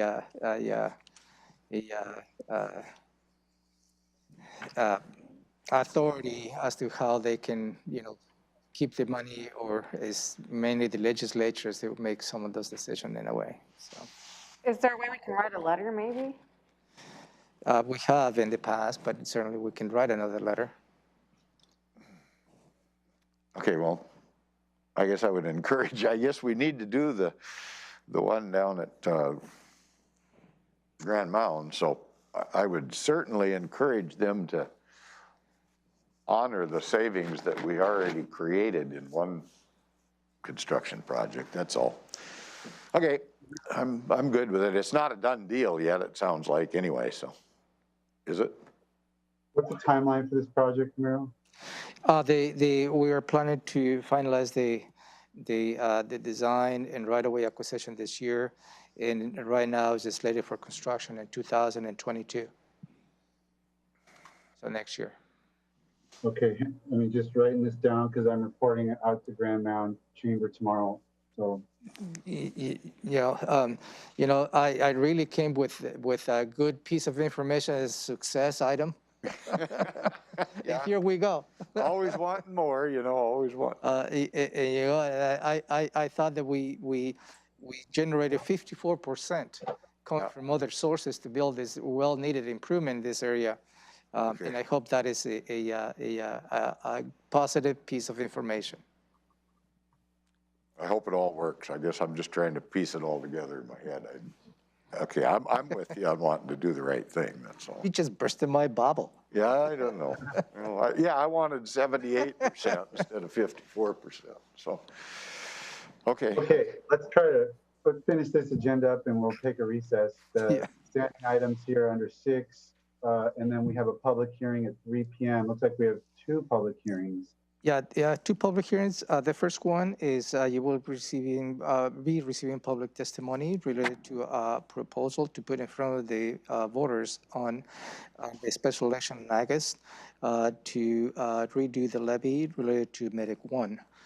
And the other public hearing is where you will be receiving public testimony related to an ordinance where you'll be outlining how the board is going to meet, where it includes all the official meetings, regular meetings, special meetings, and so on and so forth. And we covered those items in the past, so I don't want to rush you by any means. Okay, I see Kurt's here, but is there any questions from the board related to the 2 public hearings? Either of the public hearings? No, sir. The only comment I would have is for the public's benefit on item B, it just refers to Thurston Code 2.02. I don't know, could we put something in there, just put a little parentheses, meeting locations or times or something? Yeah. Yeah, certainly we can add yes, we can add the description, yeah. It's a good idea, thank you. Yeah. Kurt, it looks like we don't need you. Sounds good, thank you. On that topic, Ty, could I ask Kurt one question, please, on A? And Kurt, it's my understanding that was a unanimous request from the EMS Council? Kurt Harden, Director of Emergency Services. It was a unanimous vote to recommend this proposal, this ballot measure going forward to the Board of County Commissioners. And that group is comprised of all the different communities around the county that are providing emergency services, is that correct? Correct. It's a broad, diverse stakeholder group. Throughout the county, got it. Okay, thank you. Okay, then we will have a Board of Health meeting and we'll review that agenda and we'll do that after our break. It's 10:34. We'll reconvene at 10:45. Thank you. Take an 11-minute break here and then we'll be back to review Board of Health, which is item 5 on this morning's agenda.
Board of County Commissioners agenda setting work session for Tuesday, April 6th.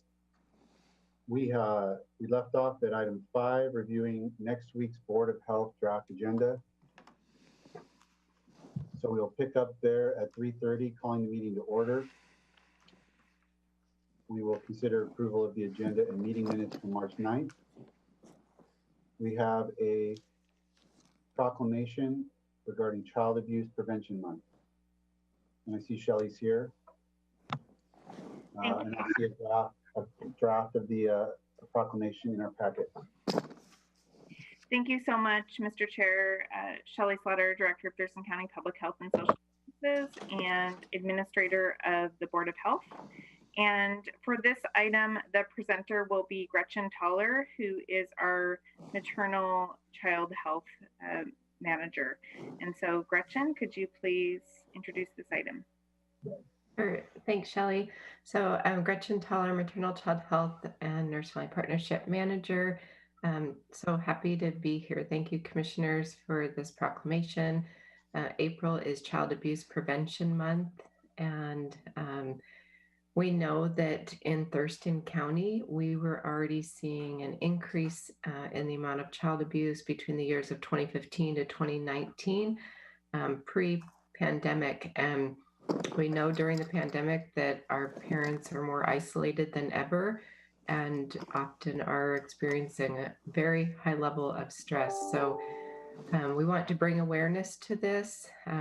It's important. We know that, well, our children there's ways that we can build resilience. We also know that when a child experiences child abuse, that is trauma, and that can lead to a lasting impact on them. So happy that this is part of the agenda.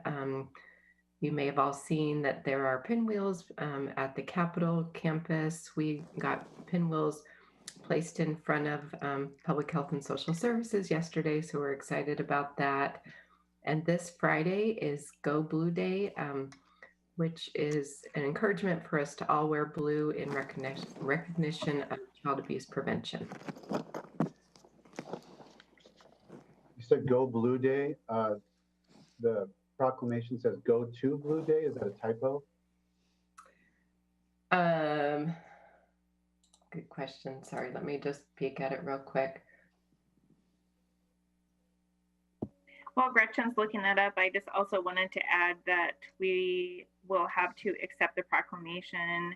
A director of a local nonprofit organization, Family Education and Support Services, Shelley Willis, will be attending the Board of Health meeting next week to speak to and accept this proclamation.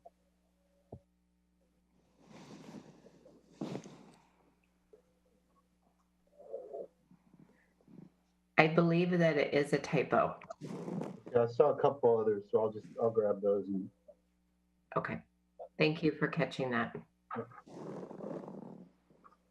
Any questions for Gretchen or Shelley on the board on the proclamation?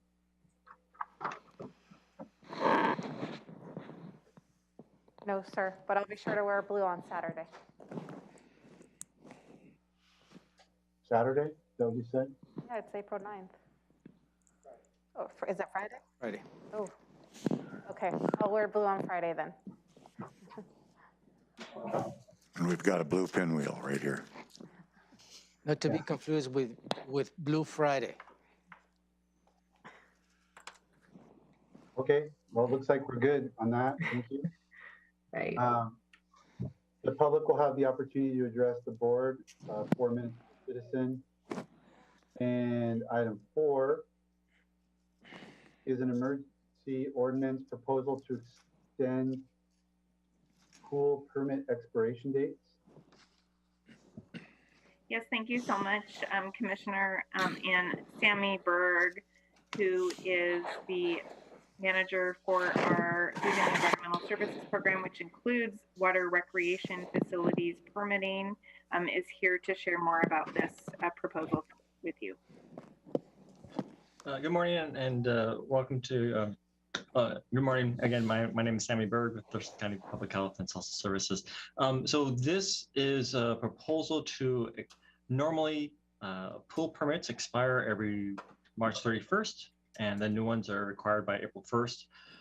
What we're attempting to do basically is allow a lot of pools, especially seasonal use pools that are just summer use only, to basically not commit to whether or not they're going to open their pools as they're dealing with pretty complex and rapidly changing guidelines from the state about how they may be able to operate under COVID guidelines. Right now, those guidelines would generally require them to have staffing to help ensure that there are a limited number of people based on the size of their pool, as well as that they're behaving and obeying the various rules of when to wear a mask and how to give space. And of course, all of those are things that they're not used to doing. And so they're in the process now of trying to decide, can they do that? Do they want to do that? And we're proposing to push the expiration date till July. So basically it gives them the time to figure out if they really want to make that work before they pay, essentially, for this coming year's permits. We're still going to ask the same amount of money, but we're giving them some time to make that decision.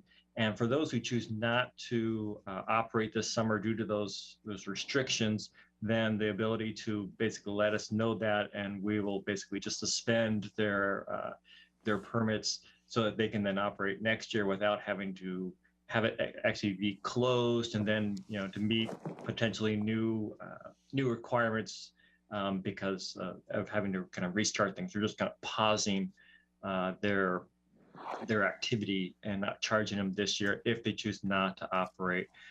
Basically, we're trying to give them some flexibility, and we're seeing where the COVID guidelines from the state as they progress through the summer, and allow people to have that flexibility in trying to figure out what they want to do this summer before they have to put some money down on it, essentially. So that's basically what we're trying to do. Does that make sense? Do you have any questions? Sammy, can you also just address the changes that were made to the document in the board's packet, the proposed ordinance? Yeah, so the packet you have was sent prior to me getting final review through Jane Futterman. There were some date changes, in particular the first paragraph that now is corrected to say that this will extend the permits through to July 31st, as opposed to the incorrect date of March 31st. So, I believe Amy now has the clerk of the board has a signed and corrected copy, signed as to approval of the form from Jane for next week's consideration. So that is not included on the packet, but we'll make sure the board has a copy of the final before. Yeah, and I'll be happy to touch base with Amy that you guys end up with the updated version in front of you. Amy should have that already, so just getting those pieces together for your consideration. Questions from the board on this item? I do. This is a new topic for me. So for people to get these permits, how much do those permits cost? I'm sorry, I missed that. Oh, sure. So basically, a lot of the pools that we permit are considered either public or kind of public-ish use, and so usually they're the big ones would be like the ones at the Valley Athletic Club or the YMCA, but a lot of them are the hotel pools or the pools that are part of apartment complexes. A lot of those are kind of the outdoor pools that are generally just used for the summertime. If you're a full-time pool, then that permit costs around $1,200. For the summertime use, it's around $300 or so, depending on give and take. It's a good average. And so especially for the smaller pools, either the little community clubs or, again, the hotels or apartment complexes, they generally don't have any staffing beyond the person that's just checking the chemicals. They don't have lifeguards. They don't have people that are there to say, oh, you can only have 10 people in this pool at a time. And that's the the cost essentially that they're trying to evaluate now to see if they want to have that to meet the existing COVID guidelines to operate under these rules. And so they're trying to figure out, can they afford those costs and how can they make that work for them before they commit to a permit. We're also just trying to avoid a number of places buying basically permits and then, you know, in a month or two figuring out, well, they can't afford to do it, and then coming back to us and requesting refunds because they can't meet those guidelines. And so we're trying to provide some flexibility with those facilities so that they have a little bit of time to come to those decisions. Okay. I also have a question, sir. Sure. July 31st is pretty darn quick coming up on us, actually. We're into April already.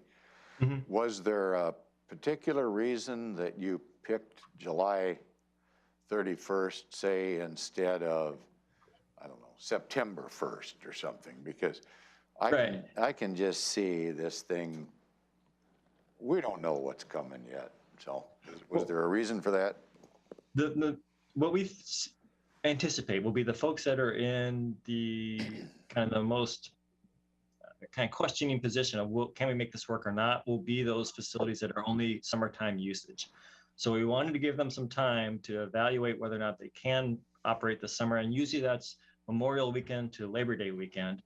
And so we wanted to give them the time. We didn't want to put it, say, later into September or October, because then they'd be past that season. And then there's really no need for them to seek a permit renewal. But we did want to give them some time. So we thought July would be an opportune time for them to come to that decision, make that determination, and decide what they want to do as far as paying for the renewal of their permit or putting it on hold for the year. And still basically essentially having some portion of the summer still available, so that essentially there's a little bit of leverage on our part if they choose, so that they still need to make that decision before the summer is fully over. So we're trying to walk that line between providing some latitude time-wise, but also not just essentially potentially giving them the whole summer for free.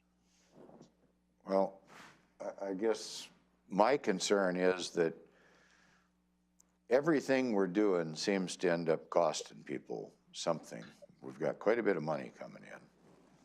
I would like to see this extension go until the end of September or something, because we have a lot of summer that's still available in September.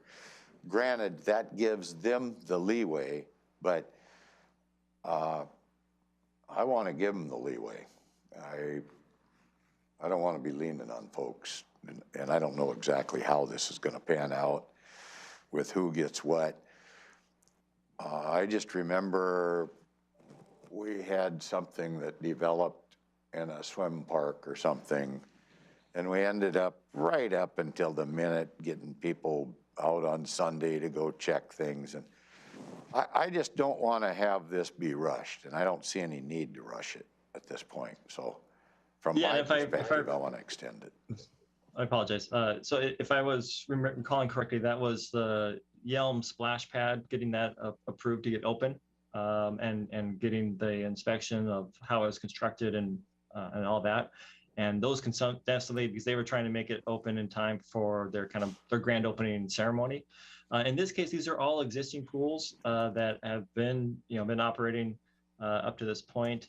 And we were trying to, these fees are what they normally expect. And then, they're part of just their normal business and what they're kind of used to essentially. And we were just trying to give them some time frame to make the call. Do we go, no go for this summer? And still, have those fees be essentially pertinent in that time frame.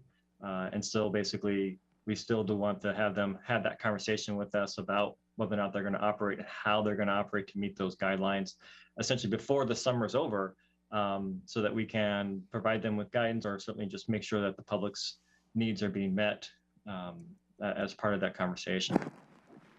I have to say, I appreciate you're trying to make it balance out, but I hate to overburden any of those folks that are trying to make life more pleasant for others and put a squeeze on them. I just don't want to put a squeeze on them. I think they got enough squeeze on them going on with this whole virus. So that's why I'd rather have it. I don't really care if they get a free ride for the year. The public ought to get a free ride once in a while. So we're going to have funding to cover all of our operation quite easily as we move forward. And essentially that will be the trade-off that certainly you as the board can evaluate would be essentially the funds that we receive from pool permits cover basically part of an FTE that do go out and do the inspections on the pools, evaluate and confirm that the chemical levels and all that are appropriate and safe. And that's around $100,000 per annum. And so so those are the fees that we're looking to collect at that July timeframe. And if you have other thoughts about how to make that work, we'd be more than happy to continue the conversation. One other follow-up, maybe, do we get a fee or do any inspection on the Great Wolf Lodge? No, that is sovereign tribal territory and outside the county's purview. And that's our biggest summertime event for an indoor or any pool activity, is that right? Correct. I mean, we certainly get a lot of activity down at, say, the City of Olympia's fountain, as well, Heritage Park fountain, as well as the newer lots or a children's museum kind of little stream that they've created. So there's a lot of activity there as well, certainly at the more public sides of the Valley Athletic Club or the YMCA.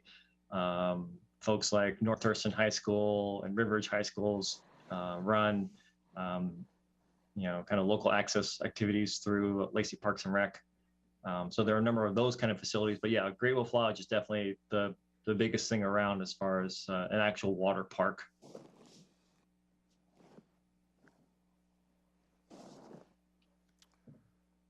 Commissioner Mejia, anything follow up? No, sir. Okay. I don't either, so we move on. Thank you.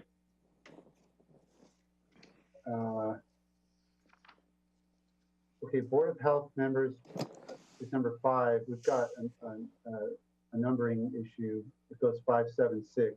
I don't know if the numbers need to change or the order of the items need to change. I think we're going to do Health Officer's report next, Shelley.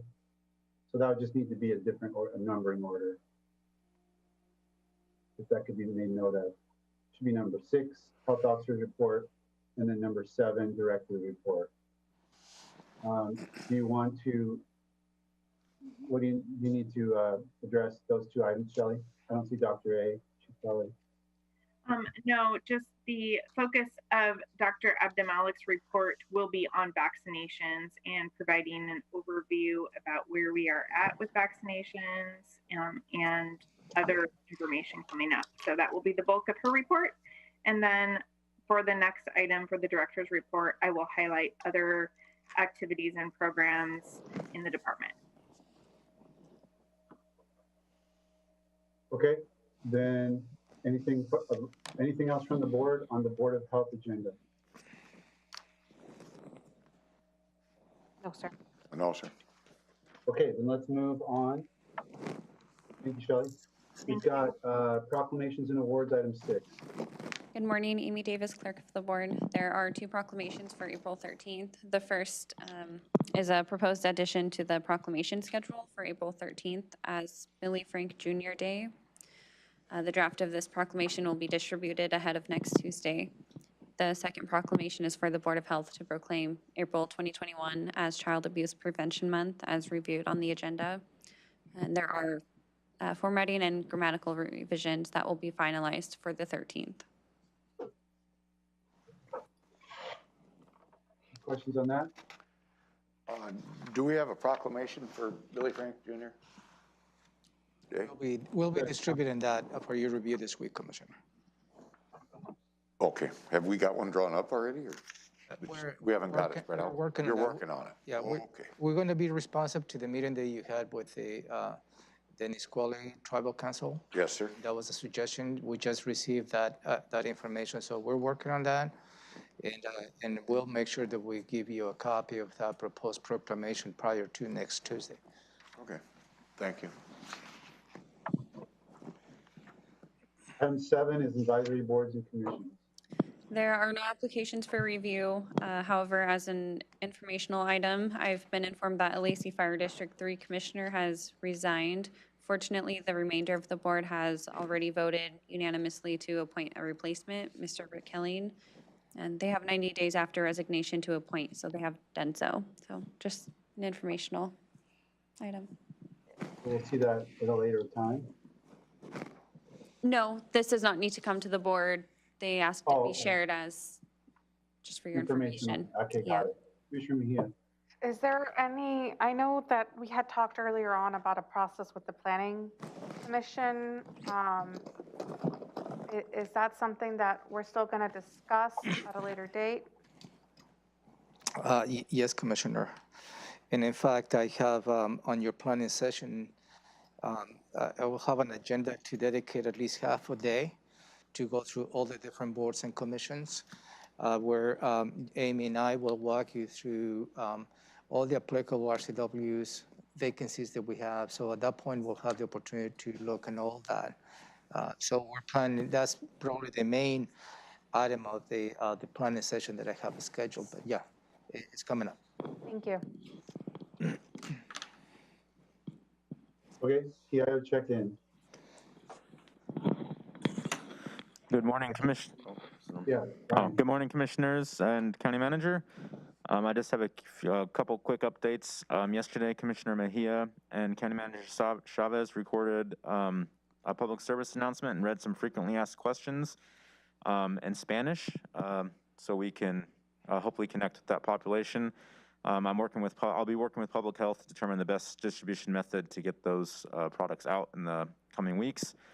And our next coffee with Commissioner. That was related to vaccines. Oh, yes, excuse me. That was related to the COVID-19 vaccine.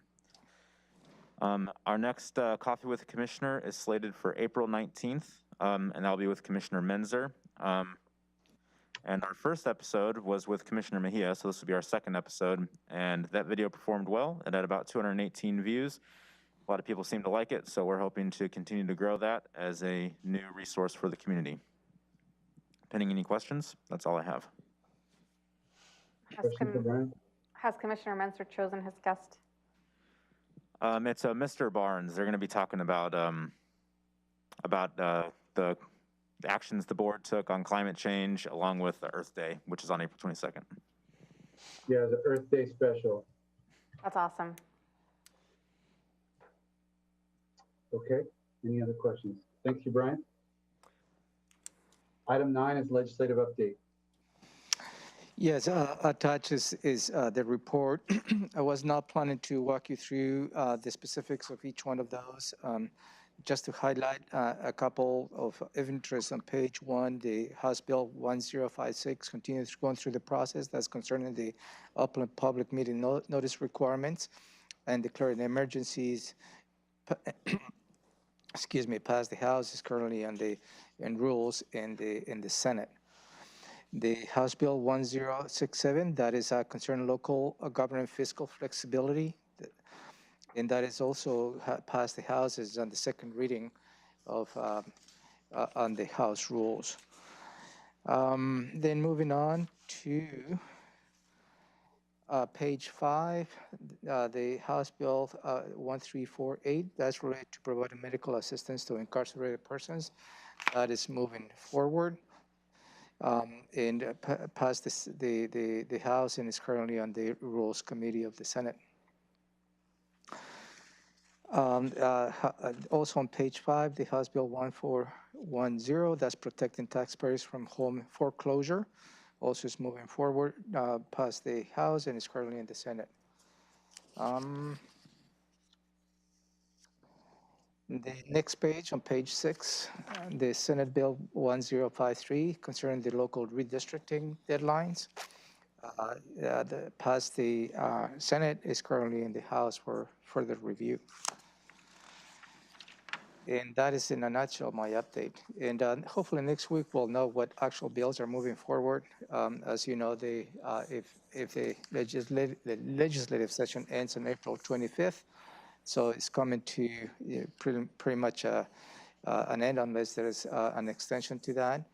And right now the legislature is busy in consolidating the different budgets, operational as well as the capital budget. That's all I have for you on that. Questions for the county manager? No, sir. No, sir. And we're off to item 10, briefing, public hearings, decisions pending. Number 1, space needs proposal. Yeah, so thank you, Commissioners. I'm going to walk you through and again, at a high level, what we have brought to you, what we call is a Plan B. Just for the benefit of the public, we have provided to you a proposal. This has been a couple of discussions on this. That includes a building located in the 3000 Pacific Avenue. The 3000 Pacific Avenue building is available for lease, and that particular building has 90,000 square feet available.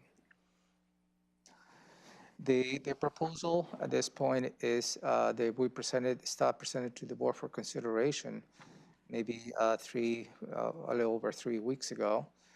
Included moving all the offices and departments from building 1, that will be the county treasurer, auditor, assessor, as well as all the permitting, CPAD, as well as the office of the county commissioners, along with HR from building 4 and financial services from building 4 into this 3000 Pacific Avenue.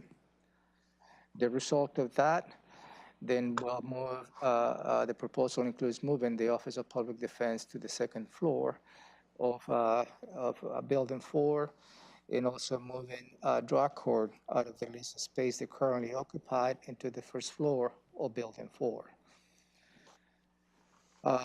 And also the plan proposed to you, including moving the prosecutor's office to the 2nd floor of building 1. And that will allow to consolidate the criminal and civil divisions. So we'll move the civil division out of building 5.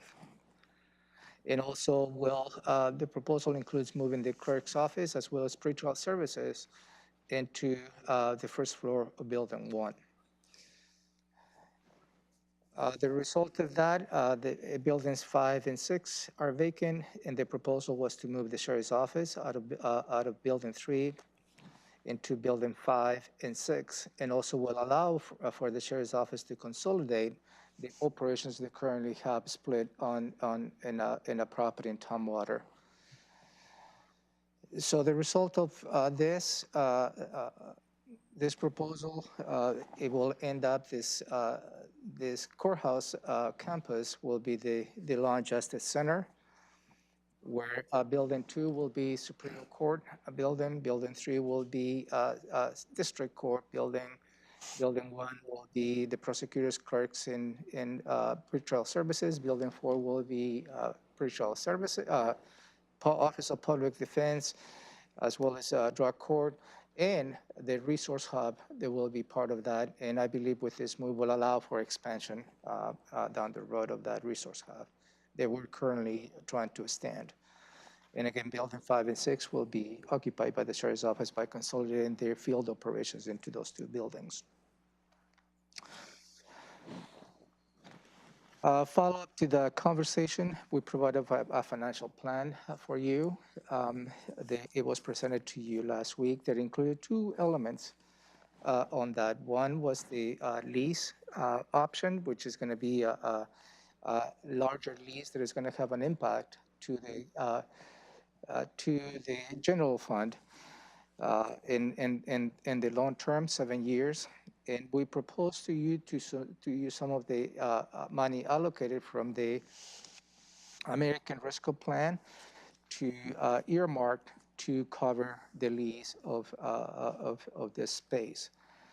Also, we propose to you there is a need for tenant improvements, and the proposal to you was to utilize the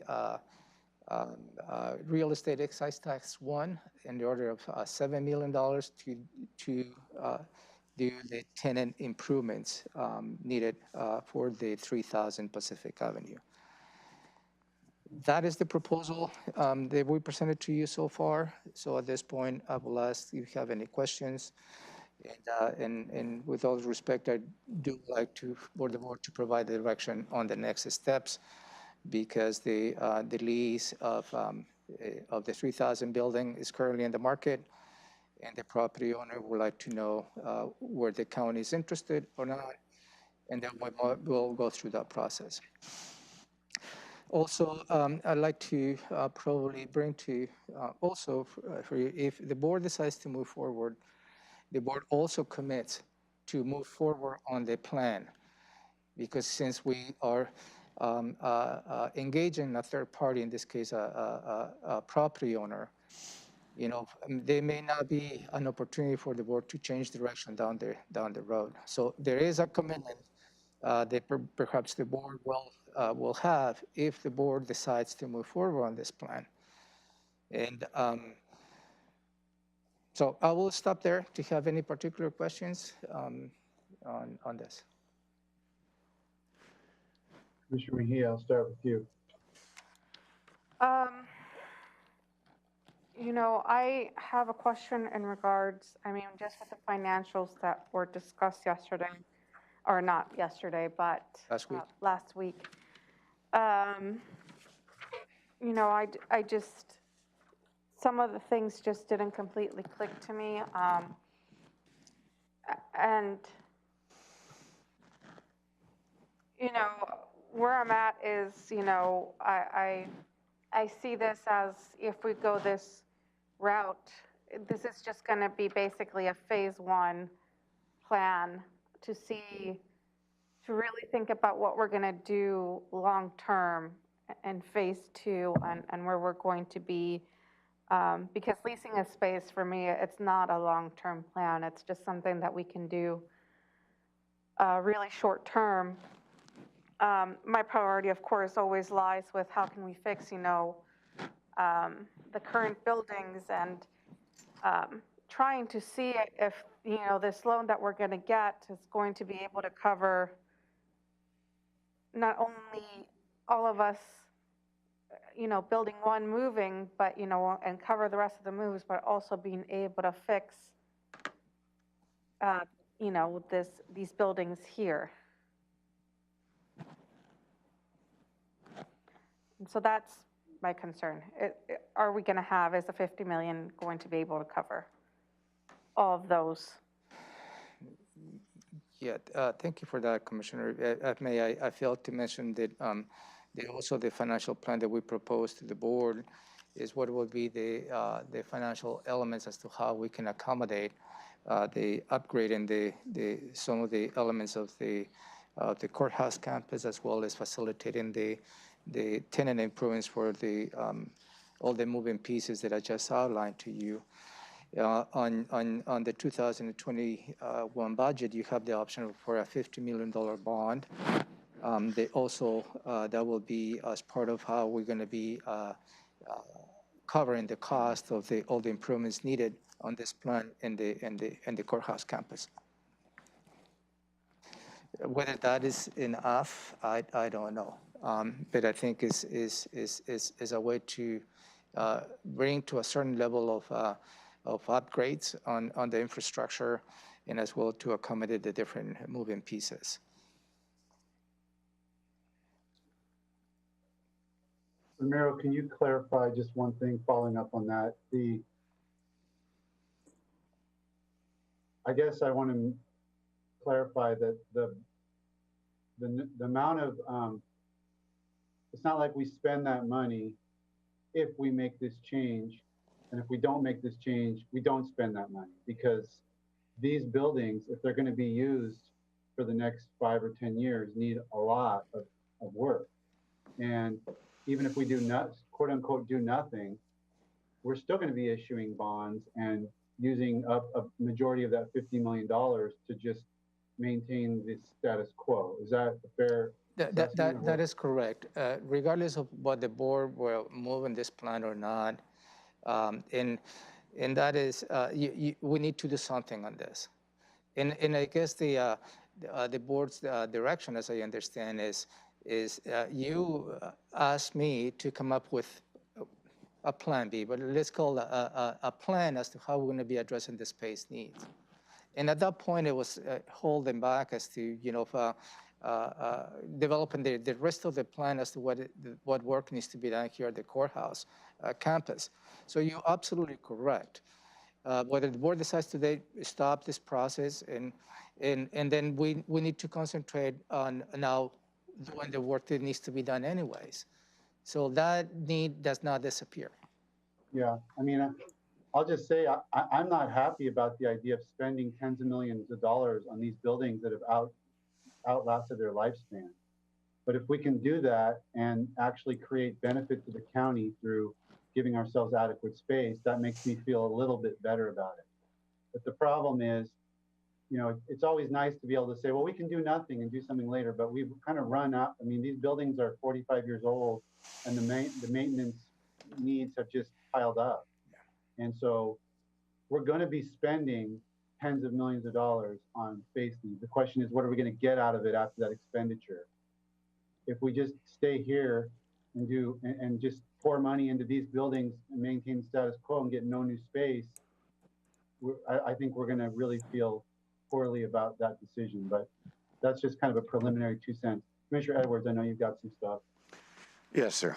I guess I'm going to use the county manager's phrase of, let me take you back. And the chair and I had quite a short discussion last week whether I supported a tax increase or not. The gist of my opposition to the vote last year, I guess is the best way to put it, because it was moving forward, was a comment, and I want to refer back to what Judge Buckley had said in some of his early support of doing something to address this issue. Way back, I don't have the dates in front of me, but back in the 90s, there was a proposal that didn't go very well. Then there was another proposal in the early 2000s, and that didn't go very well. And the end result was the county board then, and that was on a jail issue, the board decided to go ahead and build a jail regardless of what the voters said, because the voters had voted it down. And the problem that came about after that was the jail sat there empty for quite a period of time, kind of compounding the fact that there was not a plan, and there was a financial setback, a recession during that period as well. Anyway, so my opposition to this process last year and ending up to the downtown location was that I was quite confident that the voters were going to vote against what we were proposing. And if they voted against what we were proposing, it was going to be that much harder to come back with a good plan and get them to vote for it. Because quite frankly, we don't have a very good history in Thurston County of managing money and going to the voters and making it all work. even for those that have been around long enough, and the current folks I know have not, but when this building was built, there was quite a commotion. And the 3 county commissioners that decided to come up here, I think they all lost subsequent elections as things moved on. So I was not against fixing a courthouse situation. I just wanted to make sure it was one that we could present to the voters and have them endorse our proposal.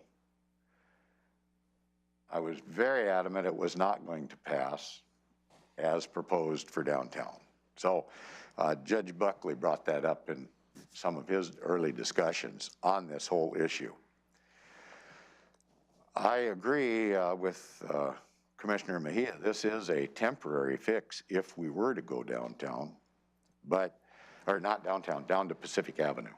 It's a very good, nice building, not a bad location, but I just think that the whole thing is premature. I know that the owner of that building is up against a time frame somehow, whether that's internally laid in place or what, I really don't know. But they would like to have an answer. And I'm not prepared because I don't think we have a good enough plan to give an answer. And that plan could include things like leasing some of those empty buildings that are over by the new courtroom that we leased from an outfit to accommodate the needs of the pandemic. There's empty buildings over there. We don't have and if we're gonna do a lease, I still think it would be better to keep us up to this close proximity, if at all possible. I do know that everybody's intention is well, good intentions, but good intentions aren't going to satisfy the voters somewhere down the road. And I don't want to circumvent the voters by going out and raising money through a bond proposal, even though legally I think we can do that. And then the second piece of my concern is I know Mr. Pettit has been sending us some correspondence on his view of the legality of some of this and whether it's on the comp plan or not, and even utilizing REIT money. And I have read this Attorney General's opinion from 1988. And although the question had to do more with an agreement with a city or another municipality, maybe a port or something, and what the county could or could not do, it does refer to even a lease.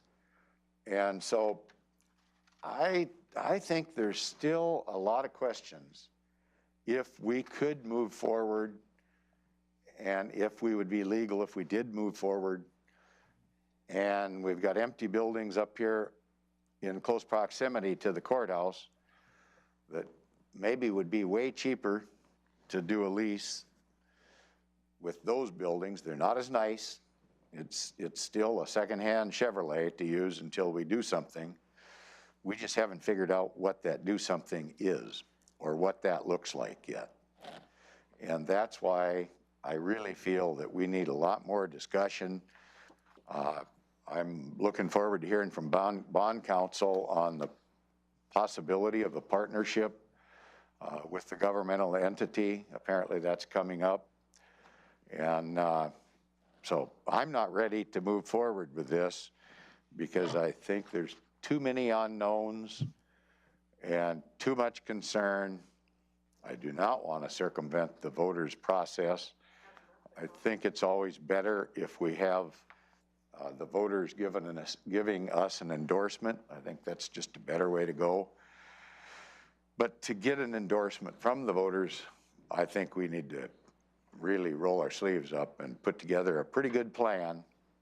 And I do think a remodel here plus a courthouse built on site to address the needs of the courts, shared with a private developer, maybe so we can have a building that would last well over 100 years, and each 20-year period or something, we would have an agreement to move up one floor as the need exists.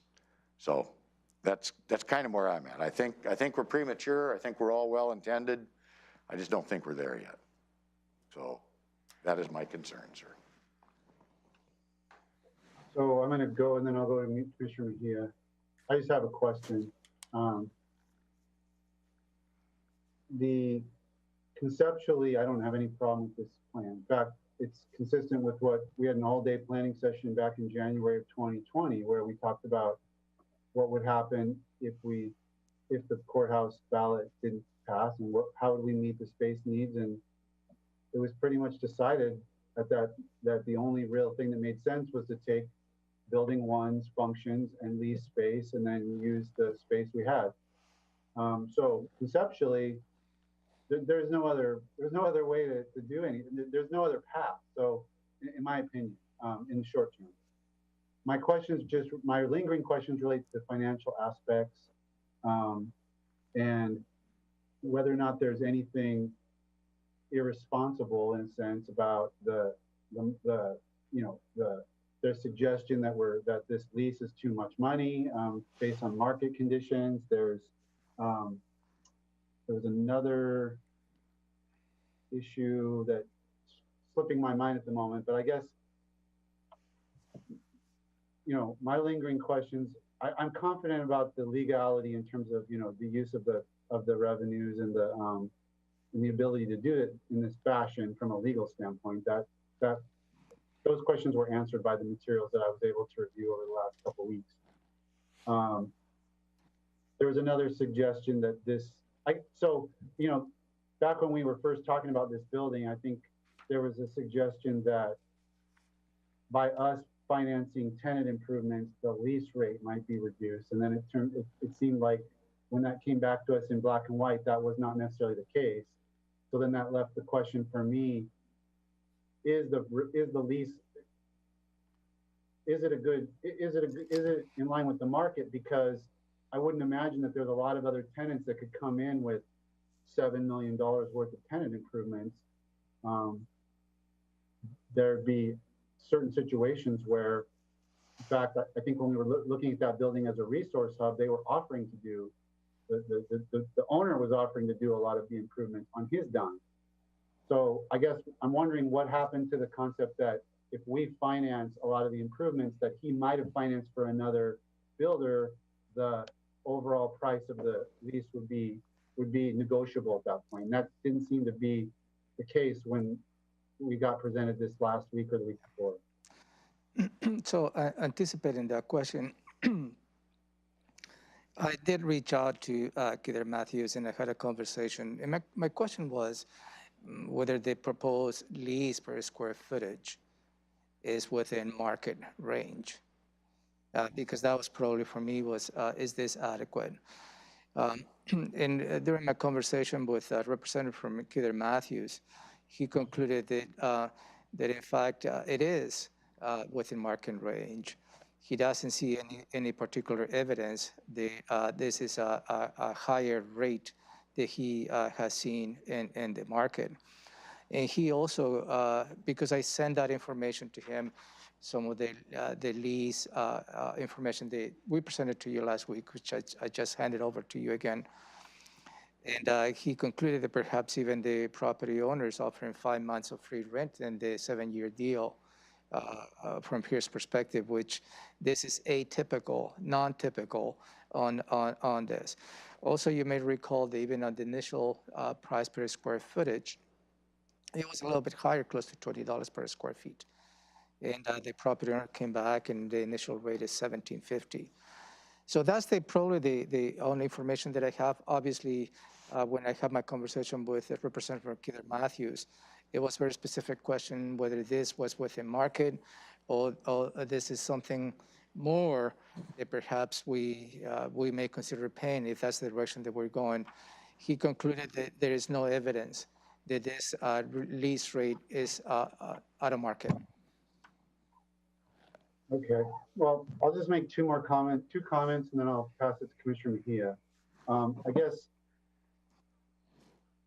the criticisms that I heard from strands of the community when we put the proposal for the courthouse on the ballot were, from the left, I heard, don't build a new building, make use, that's environmentally damaging, and especially, and make use of existing structures, and don't build a new building.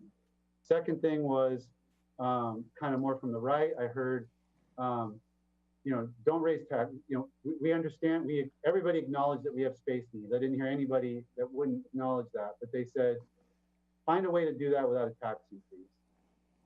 And third, I heard kind of a smaller group of people saying, use the existing buildings that you have and upgrade them and make use of them. They can still be useful to the county. So those were the buckets of criticisms that I heard during the whole run up to our ballot initiative that got pulled. And this plan is 100% responsive to all of that.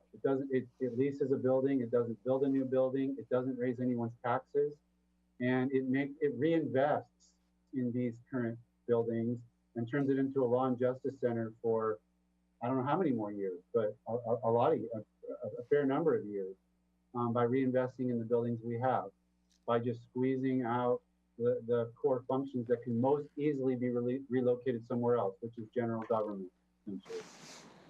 So that's one bucket of comment. And then the other bucket of comment that is influencing me is that, our county, this is about county administration of government, and nobody knows, their needs as well as our department directors and other fellow elected officials. And I haven't spoken to every single one, but I've spoken to a majority of that group and heard unanimous, not just support, but enthusiasm for this, which I was quite surprised by, frankly. There's such a diverse range of opinions and models of business that I was expecting to hear some dissatisfaction from at least some quarter. So to hear a lot of support from our elected officials about how this would help them do county government better gave me a greater sense of confidence in this approach. So it's not cheap, but I don't think we have a choice. There is no choice on the table that's cheap. As I said, if we don't do anything, we're going to spend a lot of money and not be able to accommodate the needs of our new judge, of our different growing areas of county business. So anyway, those are things that are playing into my thought process here, and I'm going to, with that, shift it to Commissioner here. So I just have a couple comments, and then I'll end it with a question.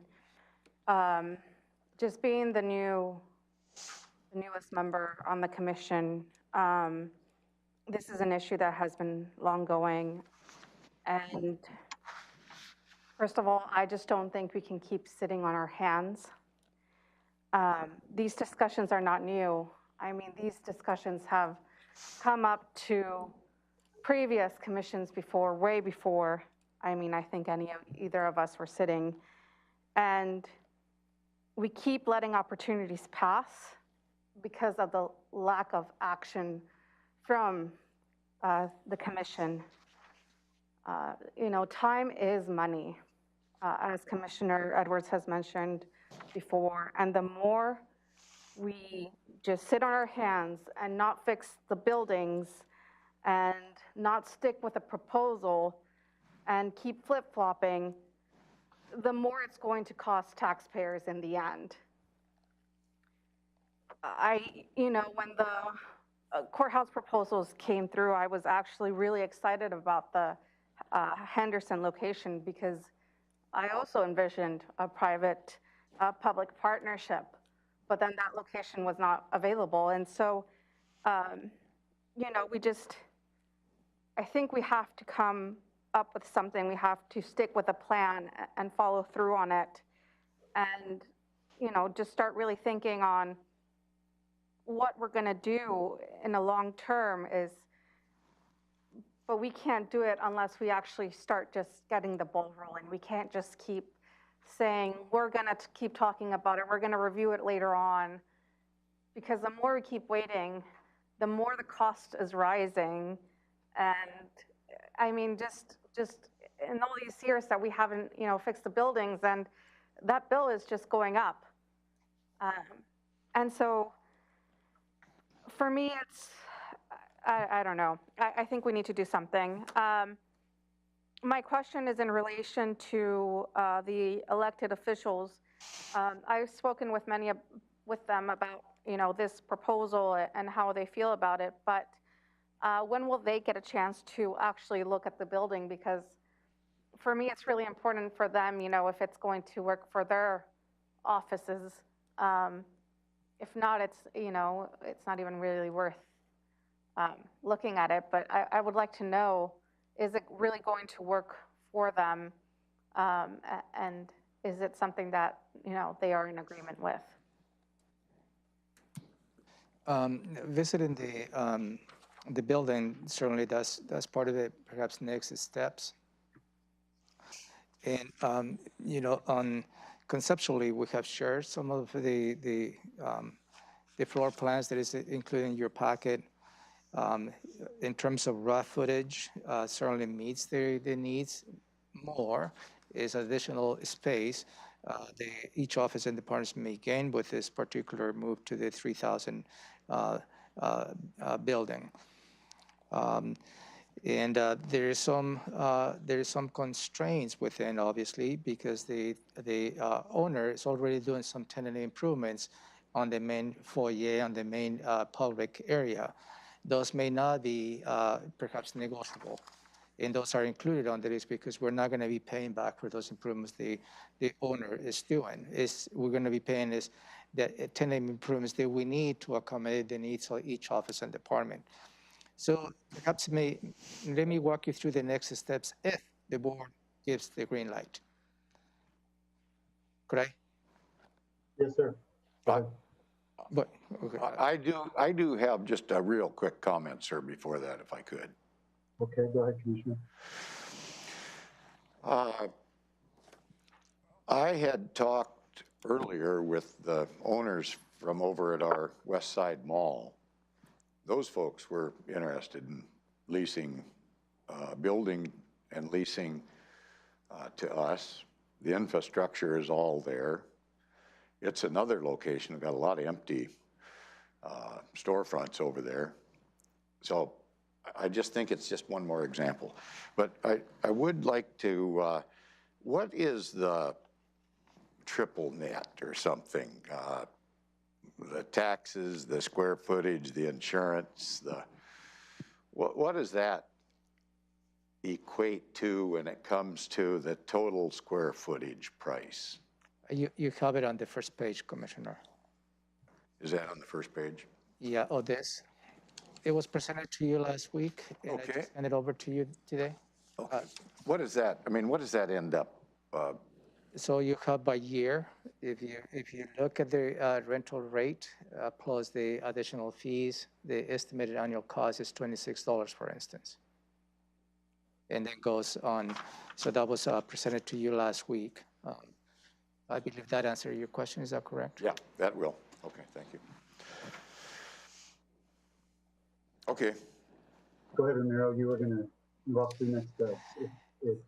So certainly the owner is finalizing what I call is the tenant improvements related to all the public areas. There's a lot of space behind all those areas that based on the conversation, then he will have his architect to start working with, in this case, with all the offices and departments to start designing their space to meet their needs. So that is going to be an opportunity for each office and departments to be part of that decision-making process as to how their space will be designed and configured.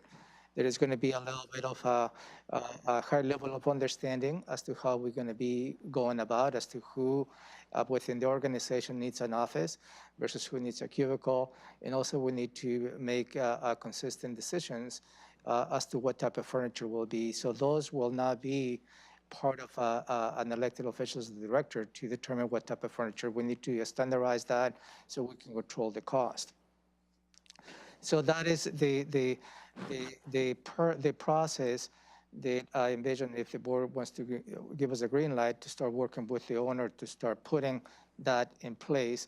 And certainly the elected offices and the directors involved in this on the departments will have a say as to how their own space will be configured to address their needs. On the parallel track, if this is also a green light, we need to hire the services of an architect to start working on the plan here at the courthouse campus, because it requires a lot of work that needs to be done. So it's going to be a parallel process, and also it's going to be a development schedule here at the courthouse as to how much it's going to cost, what elements of the current infrastructure needs to be upgraded with the HVAC, all that needs to be part of that conversation. And also is going to be some remodel that needs to occur to accommodate the needs of the offices based on the proposed move. So those are the two parallel processes that I envision if the board wants to give a green light on this. So you will see a couple of items coming your way to formalize the decision, if that is the decision. Okay, so board needs to give direction, is that what I'm understanding? Yes, sir. Okay. Is there any other questions that perhaps I have not addressed or may not be clear? And again, I provided a legal opinion related to the use of the REIT $1 to you last week. That's also included in your packet. I shared a legal opinion with Elizabeth also. And again, I think I have addressed the questions that have been brought to you. And again, if there's any other questions, I'll be more than happy. But I believe at this point I have addressed all those questions that I've received. Okay, well, Commissioner Mejia, Commissioner Edwards. I don't think I have anything more to add at this point in time. I do not either. Okay. So we need to call for a vote, I guess? Is that Yes, what sir. we're doing? Yes, sir. Okay. Well, I'm a thumb up. I'm thumbs down. Thumbs up. I would like at least to look what the options are. And then if it doesn't look like it's going to work out, I feel like we can always pull out.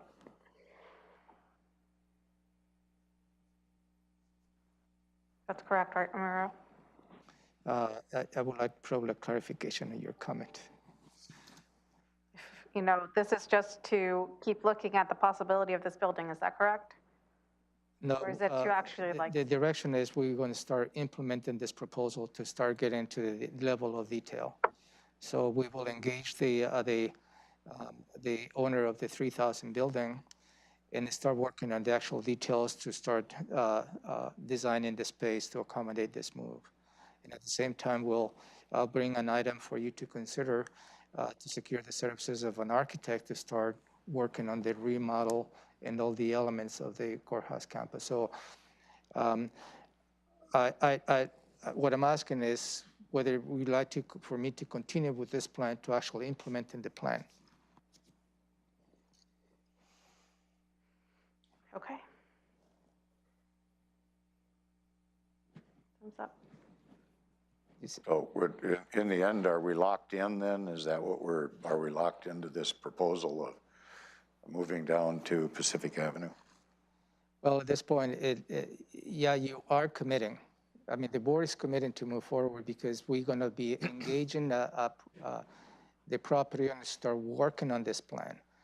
So I don't think it will. I don't think it will be fruitful if the board 3 months down the road, with all due respect, change their minds when the property owner has already invested time and effort to start working on the details of this plan. Well, I mean, the property owner, I mean, we've had other situations where the property owner then starts moving the target around. And if that were to happen, of course, then we could change direction at that point. Can you say that again? I'm sorry. Well, if the property, if we start to negotiate the terms and the property owner starts moving the target around, like has happened to us in recent past, then we can potentially reassess at that point. Yeah, I totally agree. If the goalposts continue to move, I absolutely I agree with that comment, sir. I would like very low for that. Go ahead, Commissioner. I would like before these conversations to actually start. I mean, I would actually like for the people who are going to be moving to that building to actually look at the building first, and see if it's even going to work for them before us making the jump of saying, yes, we're going to do it. That's my only holdback. Just because a lot of, you know, the people that are going to be moving there, the department heads or elected officials haven't actually looked inside the building. So that's, you know, I would like for that to happen first, and then I'm all, you know, let's move forward. But can that be arranged? So we're talking about, you're talking about the folks that would be proposed to be located at that building, which would be the auditor, treasurer, assessor, CPED, trying to remember who else there. IT and HR. IT and HR.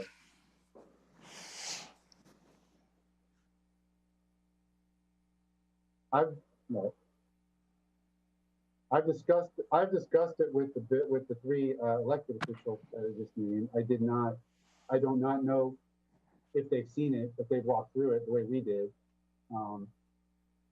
They were willing to share their opinion about it, maybe based on drawings. I don't know, or having seen the outside. So, but I don't want to speak. Certainly, there's value to seeing the inside, but I guess if your support is contingent on that taking place, then we would need to have that take place. Well, you know, I've spoken with them and they've all seen it from the outside, but I think it's a different impression from the outside than it is from the inside too. I know most of them, you know, they were unaware of the parking situation, that there was also a parking lot across the street too. So sometimes just seeing it, you know, how it's going to work out with, you know, and just being there, it's a different, you know, you come up with different things. I mean, we got an email yesterday from Assessor Drew with some of the needs he would have, and I know Auditor Hall mentioned she also has some other needs, and so, you know, just again, I think it's wise for them to see the building and, you know, say if it's going to work out for them. Sir, I have another comment if I could. Yep. Am I to understand basically though that what we're doing here is we're making a we're making a final decision on the march towards the sea, whatever that might mean. And we're not going to be considering any other alternatives, it sounds like, from this point on. Is that correct? I guess that's what I need to know. Well, could I answer that? Maybe. Yeah, I was hoping you would. Sure, I was hoping you would too. You know, and I think the alternatives to explore is on a permanent solution. And I believe that is still on the table for the board to consider. Since this is really, and Commissioner Mejia stated on phase 1, phase 2, I also agree on that approach. This is a temporary bridge until the board perhaps makes a decision whether to go back to the voters on whatever plan the board would like to have. Whether it's a whole remodel of this courthouse somewhere else. But that is going to require a vote of the public. That is still part of I believe, the conversation the board will need to have. The proposal that I provided to you is following the direction of the board to explore what alternative is based on our means of not building a new building and not raising any taxes or asking the voters to raise any taxes. So this is what I believe is temporary. And somebody can argue what temporary is. Yeah, at least 7 years. And in reality, that's how long it probably will take to explore all permanent options, other than the options we explored 3 years ago when it was going to the voters for a new courthouse. So I believe that's part of the conversation the board needs to have moving forward, because and again, this is I hate to call Plan B, but that was the Plan B the board instructed me to come up with. My concern on this whole thing is that we're going to take we know we need a better car. That's my analogy, I guess. And we can't afford the one we need yet. But in the meantime, we're going to lease a Cadillac.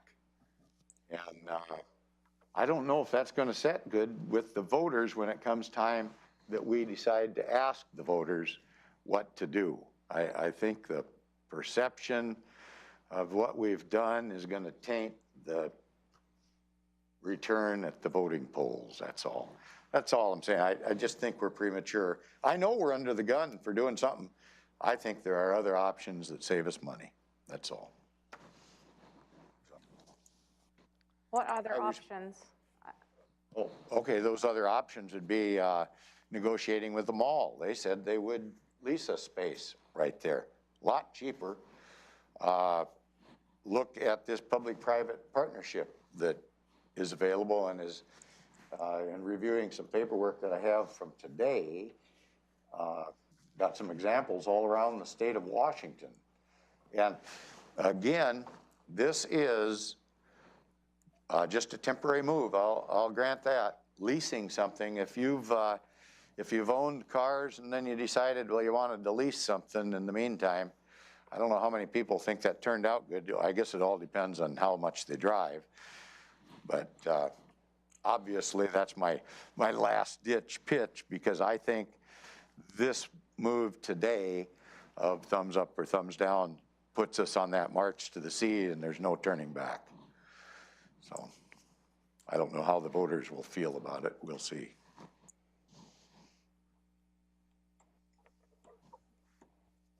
Well, something, this is more responsive to Ramir's comment, not yours, Commissioner, but because you mentioned the voters. I mean, the commissioners decide where county government takes place and where courtrooms are located. The only reason we went to the voters is because there's no way we could finance. We needed additional tax revenue in order to construct a facility that would consolidate county government in a new location. So short of that, we don't, I just want to make it clear, like, there's not a legal requirement that we need voter approval for how we organize county government, provided we reside within our financial needs, which is what this is designed to do. And I don't know that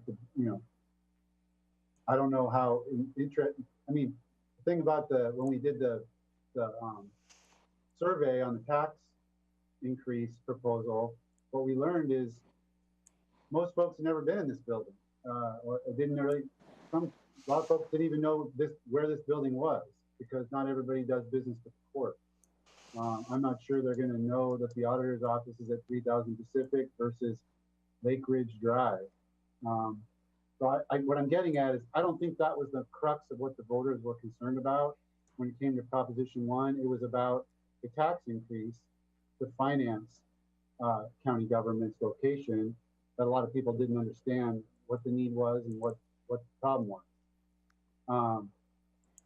So I make that point just because this is not a tax increase. Which is a 180-degree swivel from what we were planning to go forward with a couple of years ago.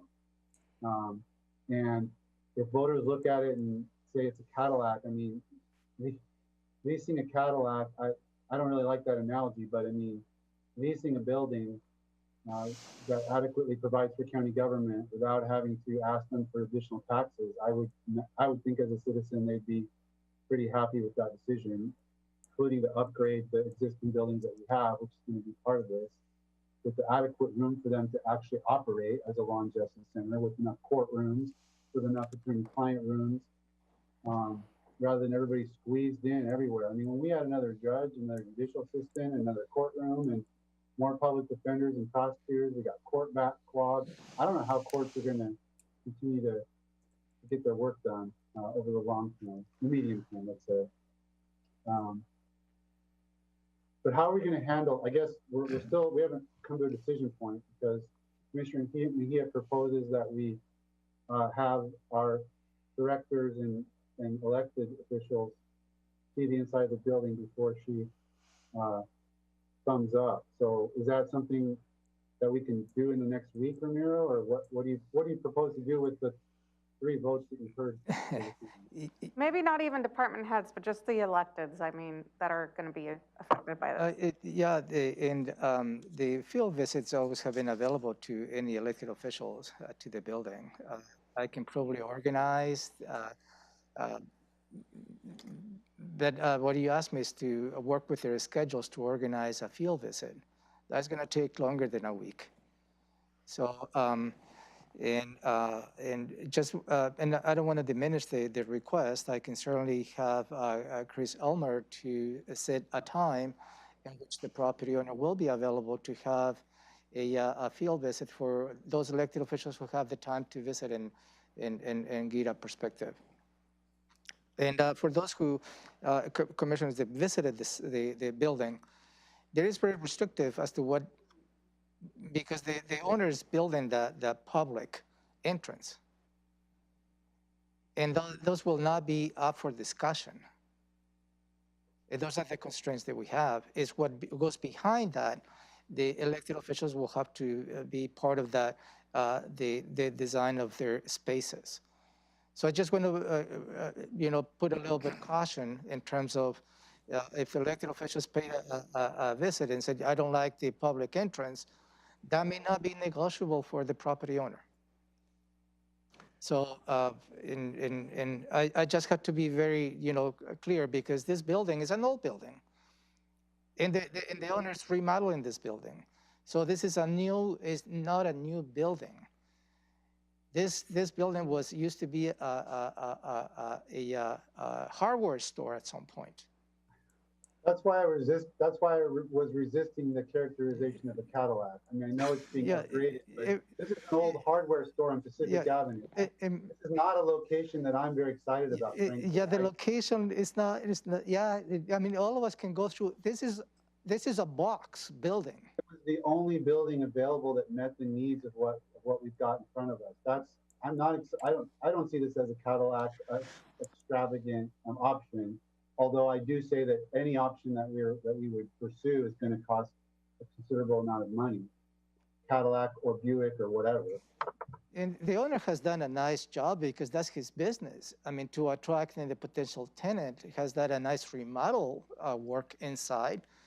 But again, it's just to remind you, even for the public's benefit, this is not a new building. It's a box building. They used to be a hardware store. Over the years, they've been remodeled to accommodate state offices and so many different offices. I think at some point it was the state patrol was using that building for offices. So, and again, this is not a new building. I went in there when it was Liquor and Control Board, and it frankly was a dumpy building. It was a dump. We were all really impressed by the drawings and what they're doing to the building, because it was so dumpy before, frankly. Could I comment, sir? Yeah. I guess earlier you made a statement that I agree with, the whole statement, basically. I mean, except one thing, and that was that the taxpayers were maybe objecting. I don't think that was, they were objecting to the location at Plum Street. And that's what, when we had the poll taken, I think it was the Rasmussen group, was it?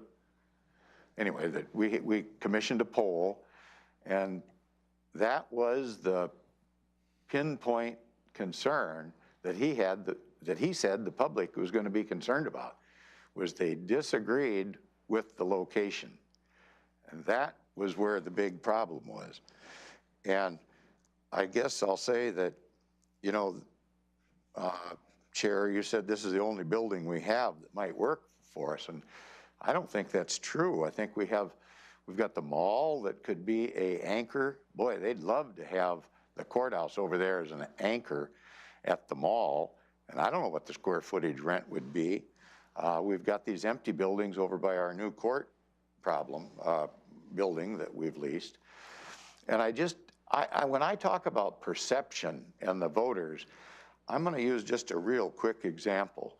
We had a prosecuting attorney here a few years ago that went to a conference, and everybody had to commute from where they were staying to the conference center. And so she had all of the staff ride transit, and she went and rented a Jaguar. I can tell you she did not survive the next election. That's all I'm saying, is the voters come up with different perceptions on what we do with their money, even though maybe it is not going to be a definite tax increase. And believe me, I know you people are trying to do the right thing, and I respect your opinion.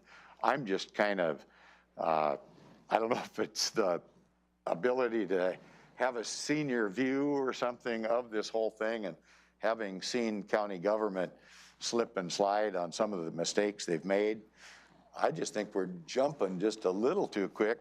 We don't know what the agreement would be over at the mall. They were frothing at the mouth when they told me about it about a year ago that they'd leased. So I don't think we're necessarily getting the best deal that we can get. I don't think we've explored everything. So that's all. I mean, for me, it's like, why are we just hearing the option of the mall just now?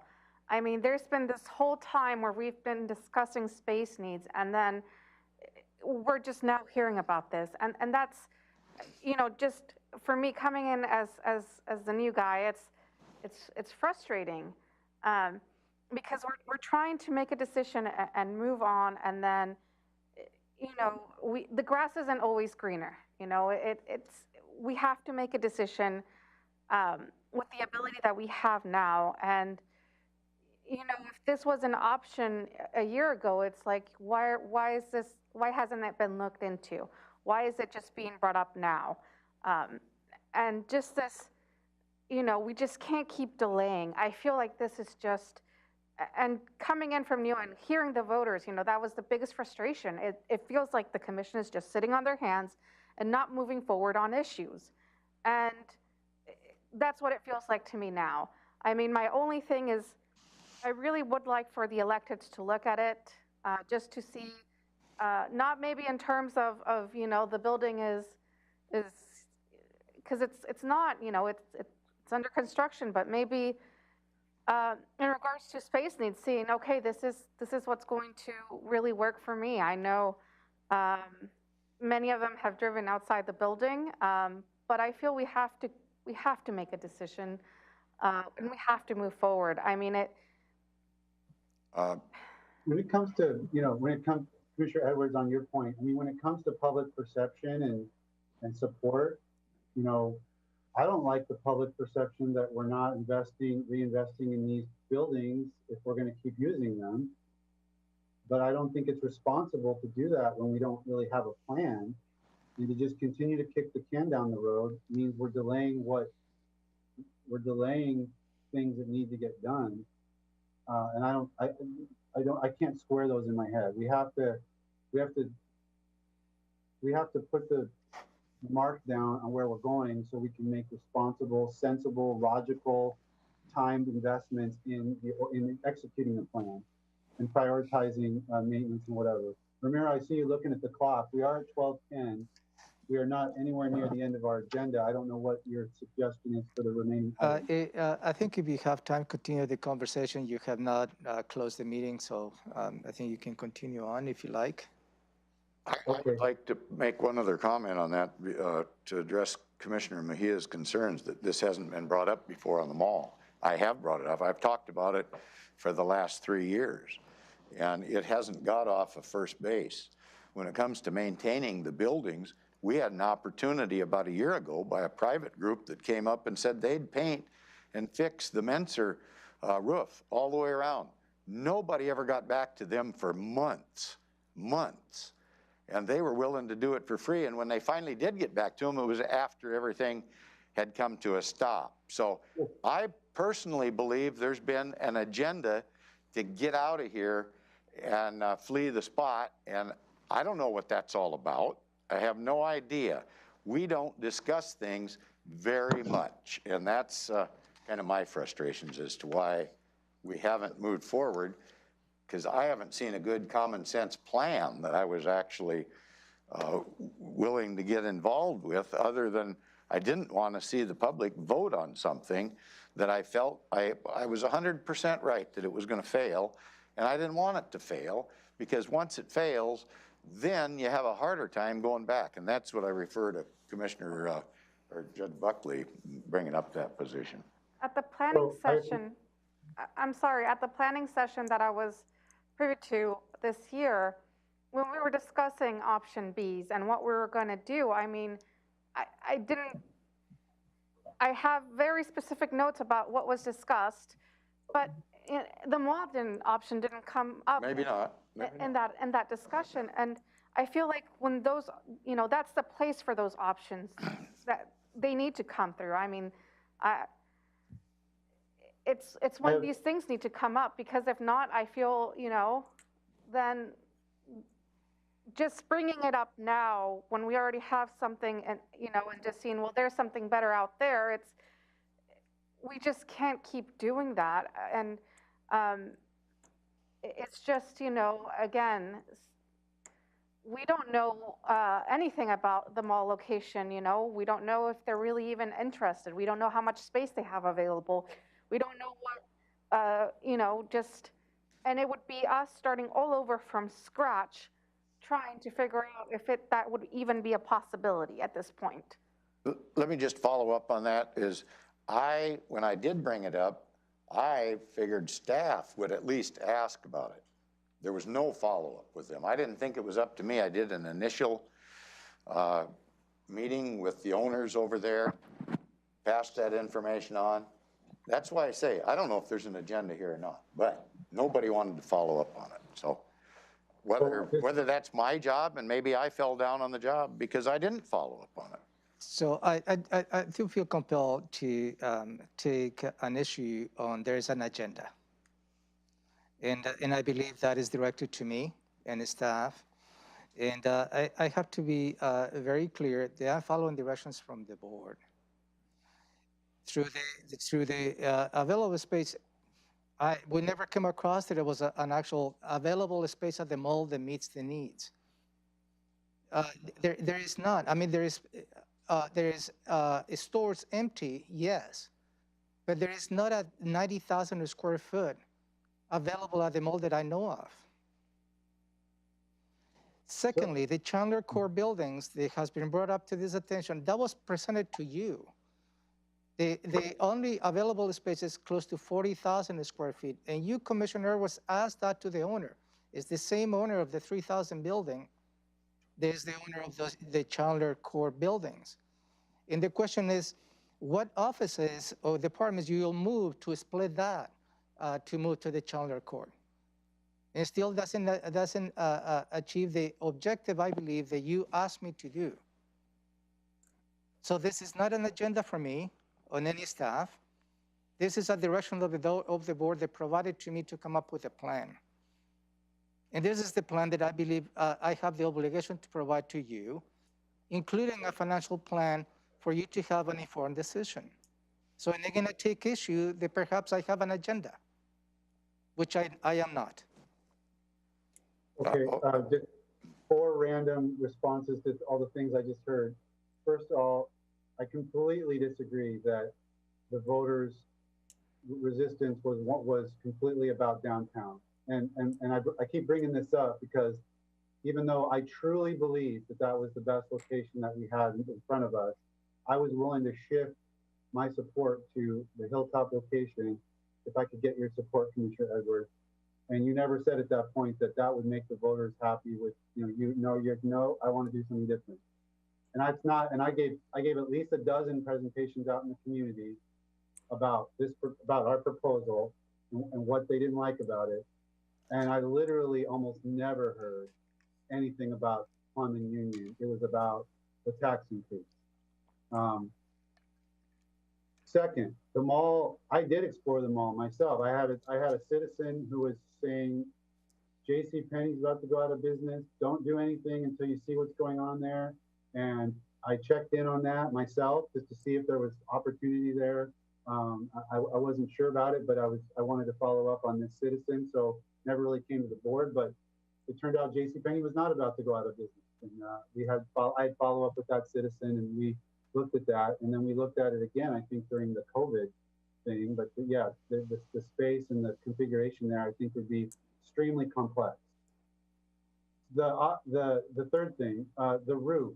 I mean, first of all, we did follow up with the people on the roof, maybe not immediately, but painting that roof is not, I mean, we have $15 million of upgrading to do here, and the roof is the roof's at the bottom of the list. I mean, I know people think that it doesn't look nice, but when it comes to the structural integrity, even if we'd gotten the roof painted for free, that would not have made everything a-okay for the life and the medium-term needs of these buildings. So that's really beside the point. And then about an agenda to fleet here, this proposal is creating a law and justice center here and reinvesting in these buildings and upgrading. So I don't understand the suggestion that somebody has an agenda to flee here. This is not fleeing anywhere. This is reinvesting. It's just squeezing a few people out so we have space to operate here. So we can it's actually doing the thing that would have to be done to keep these buildings in use for the next 10 plus years. So it's in my opinion, it's the exact opposite of an agenda to flee here. Now, the only reason that we're the one, we meaning us and here commissioners in building 1, is because we don't have specialized space. We have courtrooms. We're not gonna, it's this logical thing to take the people that just need kind of run-of-the-mill office space and put them in leased run-of-the-mill office space. It would make no sense in the world to lease a building and create specialized courtroom space and then reconfigure the courtroom space we have in buildings 2 and 3 to office space. That would just be doubling the type of capital improvement costs that we would be putting on the back of our taxpayers. So I don't understand that comment. I just don't understand the comment that somebody has an agenda to flee here based on this plan. You know, you could say that about the previous idea of building a new courthouse, but that's not where we're at anymore. In terms of this plan that we're being asked to comment on, I don't see how that connects to any notion that anyone's trying to flee here. We're trying to reinvest in these buildings and make them useful by stop packing people in here with an unimproved $15 million maintenance list in front of us that we can't invest in because we don't have a plan. Sir, could I just do a quick follow-up on that? Of course. I don't want folks to think that I have a focus of, is there an agenda or whose agenda? I can only tell you that around 2014, there was quite a bit of talk in the business community about revitalizing the downtown and what a great thing it would be if the courthouse could come downtown. Because as Commissioner Mejia said, it's been talked about by other boards, you know, for a period of time. So that was some of the talk that I picked up on as early as 14, that what a great way to revitalize our downtown area that was starting to really slip pretty bad. And it's not gotten any better. It's continued to go downhill since then. So that's where my focus is. I actually lost quite a bit of political support from the downtown community because I was opposed to that downtown location. But that's where I'm focusing on where that all came about. That was being kicked around, and that's where my comments about an agenda come from. So who plays into that, I don't know. What's wrong? I mean, the downtown is our county seat, the Thurston County. Why wouldn't we want to revitalize our downtown? That's a collateral benefit you could get from a new courthouse. But again, so I don't really understand what the problem is, but this plan has no connection to that. We're not doing anything with downtown. Okay. So I just want to clarify, if I may.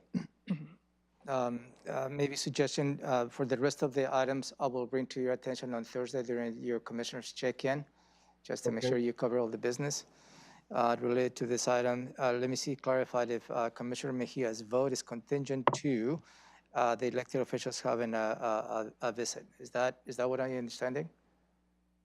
That's what I've heard, yes.